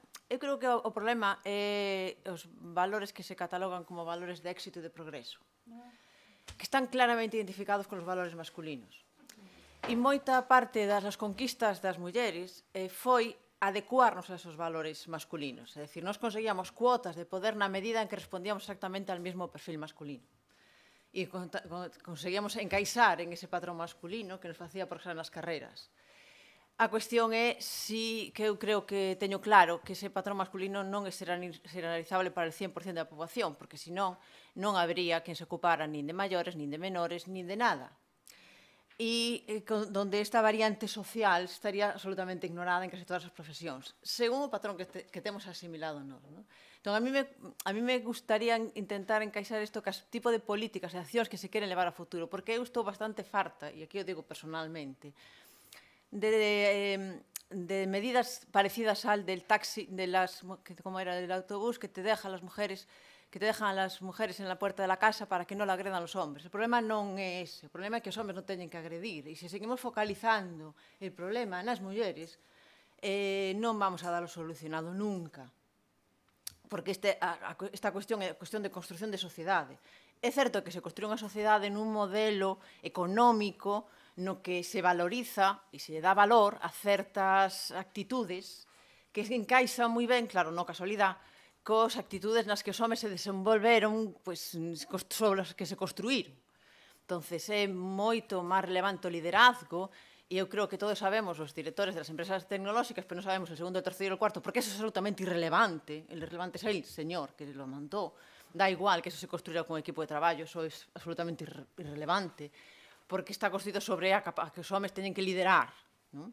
E como ese, son outros valores que nos entendemos que temos que ir nós. Entón, a cuestión é, as mujeres somos capaces de liderar ou non? Bueno, igual o importante é que xa non é tan importante liderar. Igual hai que empezar a facer as cousas de outra forma, non? E está ben o liderazgo un valor máis, pero non ten que ser tan predominante, porque a pregunta é que as mulleres non somos capaces de liderar. Igual a pregunta hai que plantearla de outra forma, non? E non é casualidade que no momento que as mulleres se incorporan de forma masiva ao mercado laboral, os fillos e os maiores pasan a ser cargas. Son cargas. Antes non lo eran, antes eran hijos e maiores, pero a partir de un determinado momento os fillos e maiores se convirtieron en cargas. encargas que, como as familias non son capaces de asumir, hai que mandalas al mercado, mandalas que entran dentro de lo mercantilizable. E, por lo tanto, hai que pagar para alguén que se ocupe de niños e maiores, e, por lo tanto, hai que empezar a crear postos de traballo, e hai un sector que crece por aí, simplemente porque a muller abandonou, pois porque ahora se ocupa de outras cousas, e eso non se reparte. Non é certo que caminemos hacia unha sociedade diferente, sino que caminamos unha sociedade na que maioritariamente nos comportamos como homes. Así me podedes decir así, entendámonos, non? E iso, socialmente, para min, é absolutamente perjudicial na sociedade que estamos construindo, na sociedade que estamos deixando. Porque tamén a parte educativa, eu defendo que, efectivamente, os homes, que hai que intentar que as nenas non se ubiquen nun plan, nun rol femenino que se atribuía. Pero eu creo que é moito máis importante meter aos homes no rol femenino, pero moitísimo máis, porque o que estamos conseguindo é que todos seamos como pequenos homes, todos. E nas seguintes generacións eu creo que iso vai ser moito máis evidente. Entón, creo que o foco, eu xa hai tempo que quero poñelo nos homes, en canto a que son protagonistas inevitables da construción dunha nova sociedade, porque creo que temos que pensar en construir unha nova sociedade. E na carreira científica investigadora pasa exactamente igual. É unha desesperación porque as mulleres teñen que responder a un patrón de facer ciencia, currículum, 3 publicaciones, 7 en un prazo de tempo que é imposible vivir. E iso é o que estamos permitindo que ocurra. E cando valoramos os currículos desa forma estamos permitindo que ocurra. E iso creo que é un cuestionamento do sistema. E non só cuestionarnos que facemos nós, sino cuestionar o sistema. Eu creo que neste momento, tamén pola crise, seguramente se acentuaron moitas destas cuestións, e eu creo que en algún momento hai que repensar como queremos que se construa a sociedade. E encaixa ben cas cuestións ecologistas, no sentido de defender, de intentar manter un certo planeta vivible. E eu creo que casa tamén con eso. Si é certo que eu defendo absolutamente certos valores femeninos. Eu creo que o que teñan que ter os homes son esos valores e a sociedade se iría moitísimo mellor. Eulalia. Yo quería un par de anécdotas que me han venido según comentabais con respecto a la relevancia social de las tecnologías. Yo me acuerdo que cuando tuve la ocasión de dirigir la Fundación Española de Ciencia y Tecnología, organizamos unas jornadas en una feria, ya no recuerdo qué era, donde se trataba era un taller de robótica. Y entonces me plantearon dos posibilidades. Una era construir un robot para desarrollar trabajos en la Luna y otra era construir un robot para hacer operaciones de corazón. Y entonces, además, me plantearon así, me dijeron, bueno, esto en realidad es para los chicos porque las chicas no se apuntan. Y entonces dije yo, operación de corazón. Y efectivamente, tuvimos un éxito tremendo con las chicas. O sea que cuando tú lo presentas de determinada manera, sí que tienen esto. Y de todos modos, yo estoy bastante de acuerdo con Xula en lo de que nos preocupamos mucho porque no hay niñas en tecnología, pero no nos preocupamos de que no hay chicos en humanidades o en biomedicina y demás. Y eso también es problema, porque eso entronca con una cosa que también has comentado tú, que tú le has llamado la pérdida de identidad. Yo le llamo la pérdida o la obtención de prestigio, porque lo que pasa es que a menor prestigio más mujeres y a mayor prestigio las echan.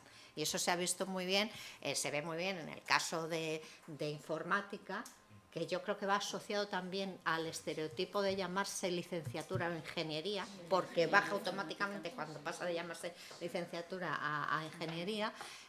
Pasa también en medicina. En medicina hay muchas mujeres y hoy en día, ¿qué partes de la medicina tienen prestigio? La cirugía, donde hay muy pocas cirujanas, en especial neurocirugía. Creo que no hay prácticamente ninguna jefa de servicio en neurocirugía, y se ve también en las tecnológicas y en las patentes. En las empresas tecnológicas es que prácticamente no hay, ¿no? Entonces yo creo que tiene mucho que ver con esa, nosotros le llamamos una ley no escrita, que es a mayor prestigio menos mujeres y a más mujeres pérdida de prestigio, ¿no? Era solamente. Con respecto a lo de la negociación de salarios, me pasó en los años 90 que estaba en un tribunal de oposición y entonces dijeron, no, hay que votar a este chico porque es padre de familia. Y claro, dije yo, a mí me lo vas a decir, ¿no? Pero bueno, es anecdótico, ¿no? Clásico. Nada, eu solo... mejor. No, eu ya pidió antes. Vale. Nada, solo en relación ao que decía Xulia, estou completamente de acordo, porque eu creo que ponse moitísimo foco nas nenas, en decirlle que poden ser o que queiran, e os nenos están completamente, bueno, non se fai o mismo foco, sigues dicindo que non choren, que non poden facer isto ou outro. E creo que, bueno, que comentabas de que a partir dos 6 anos crees que sería importante empezar a incidir, ¿no? E a mostrar que todos poden ser o que queiran, etc. Solamente unha cousa, e que no colexio onde están escolarizados os meus fillos, a miña filla e o meu fillo, hai dúas mestras que precisamente desde que teñen 3 anos empezaron cun proxecto que se chama Sentindo en Femenino, e que me parece extraordinario. Que pasa? Que é porque elas teñen esta iniciativa, non é que este no plan, ni moitísimo menos. Que fan? Pois abordan o tema das supermulleres, e as supermulleres son desde supermulleres do entorno, tanto nais, aboas, calquera que o neno ou a nena poda dicir, pois é unha supermuller por isto ou polo outro, hasta personaxes moi coñecidas e de referencia en ciencia, en deporte, en artes, e a min pareceme extraordinario. E creo que un dos temas que habría que abordar sería implementar nos plans e nos programas de estudios de idades moi tempranas este tipo de actuacións. Por exemplo, eu que estou tan contenta e todos os pais e nais con este Sentindo en Femenino, a ver, bueno, despois que pasa nos anos vindeiros, porque a partir dos 6 anos xa cambian de mestras, pero o meu fillo que empeza este ano infantil xa non ten este tipo de oportunidades, xa non está recibindo a mesma educación, xa é máis convencional aprender a ler, escribir, etc. E, según teño entendido, en magisterio apenas se forma aos futuros mestres e mestras en temas de igualdade. E creo que, sí, pareceme superimportante. Sí. Claro, e isto é unha iniciativa destas dúas mestras en particular que decidiron empezar con Sentindo en Femenino. Os nenos e nenas de momento son completamente, síntense iguais e teñen referentes, levanlle, aparte os que son así accesibles, algunha deportista, aparecen por ali polo cole tamén, o sea que está moi ben, pero é unha iniciativa no López Ferreiro. Sí, sí.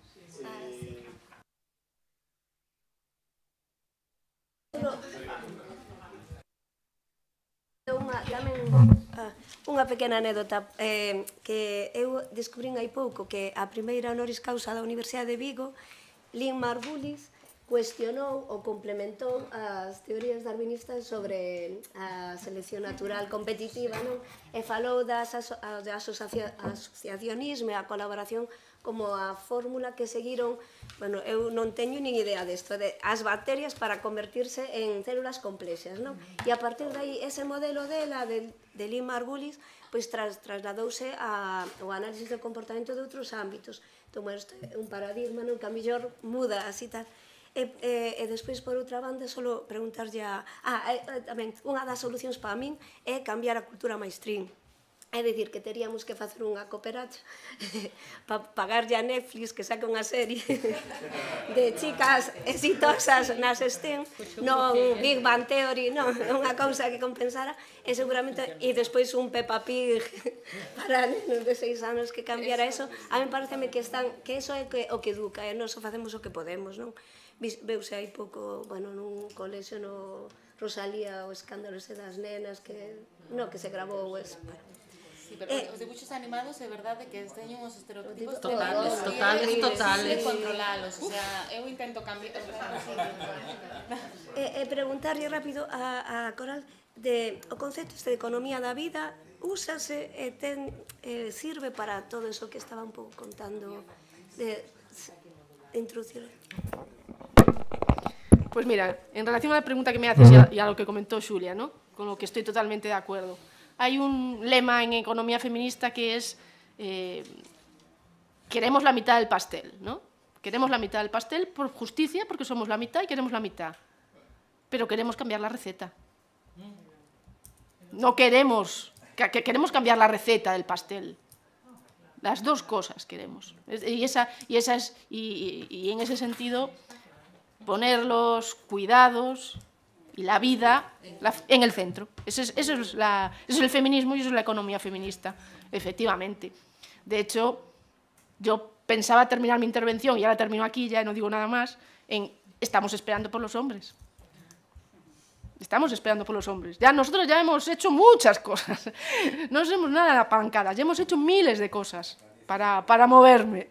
Estamos esperando a los hombres. Pasaba nas enxeñerías que había que dar outra visión ao alumnado, non? Porque, digamos, a visión que se dá é puramente fría, tecnolóxica, tal. Pois eu dou clase en enxeñería mecánica. Resulta que onte, que tuve a miña primeira clase, por eso xe tiña un problema para vir, encontreime con que tiña só unha alumna, todo o resto eran homes. Así me pasa desde que se creou a enxeñería mecánica, porque antes era enxeñería industrial, agora é o grau en enxeñería mecánica. E o que percibía é que, o sea, veñen a enxeñería mecánica pensando no automóvil, na mecánica, o sea, o que teñen na cabeza é a mecánica no sentido de mecánica do automóvil. Cando a enxeñería mecánica ocúpase pois todas as cousas para a biomecánica, para o que decías ti de favorecer pois a mobilidade de persoas con problemas, ocúpase dos materiais que se utilizan en todos os ámbitos, en medicina, no que queiras. Non, pero veñen os rapaces porque está focalizado, a sociedade vende a enxeñería mecánica como o automóvil. Entón, as rapazas, o sea, é que, xa vos digo, o primeiro ano que vin ali non tiña alumnas, agora teño unha, habitualmente un par delas e tal. É iso, é a forma na que se presentan os contidos, e cando se vai facer promoción das titulacións, eu onte fixeron unha entrevista precisamente sobre isto, decía que hai que darlle perspectiva de xénero a todos esos programas de captación de alumnado, porque non podes ir contando o mismo rollo, o sea, o rollo que tes interiorizado, que tes o mainstreaming, non? De enxeñería tal, a fábrica, non, hai que dar tamén a visión de que a enxeñería sirve, como decía Eulalia, en todos esos puntos de avaliar a investigación con perspectiva de xénero, para mellorar a vida das persoas. Moléstame moitísimo cando se fala, idesme perdonar, das humanidades frente á ciencia e enxeñería. Porque que haberá máis humano que facer ciencia e facer enxeñería? Os animales non o poden facer. A humanidade é a que transforma e que fai esas cousas, non? Entón, sempre se está presentando como en contraposición. As humanidades, por un lado, sirven para tal, non sei que, o espírito, tal, a persona, e o outro é unha cousa fría, mecánica, que non sirve para nada. Bueno, que non sirve para nada, perdón, que só sirve para cuestións materiais. Pois non, hai que pensalo de outra maneira, vendelo de outra maneira. E nótaseme que son física. E a mí se nota que son a que se encarga da comida hoxe e se vai como non apuremos.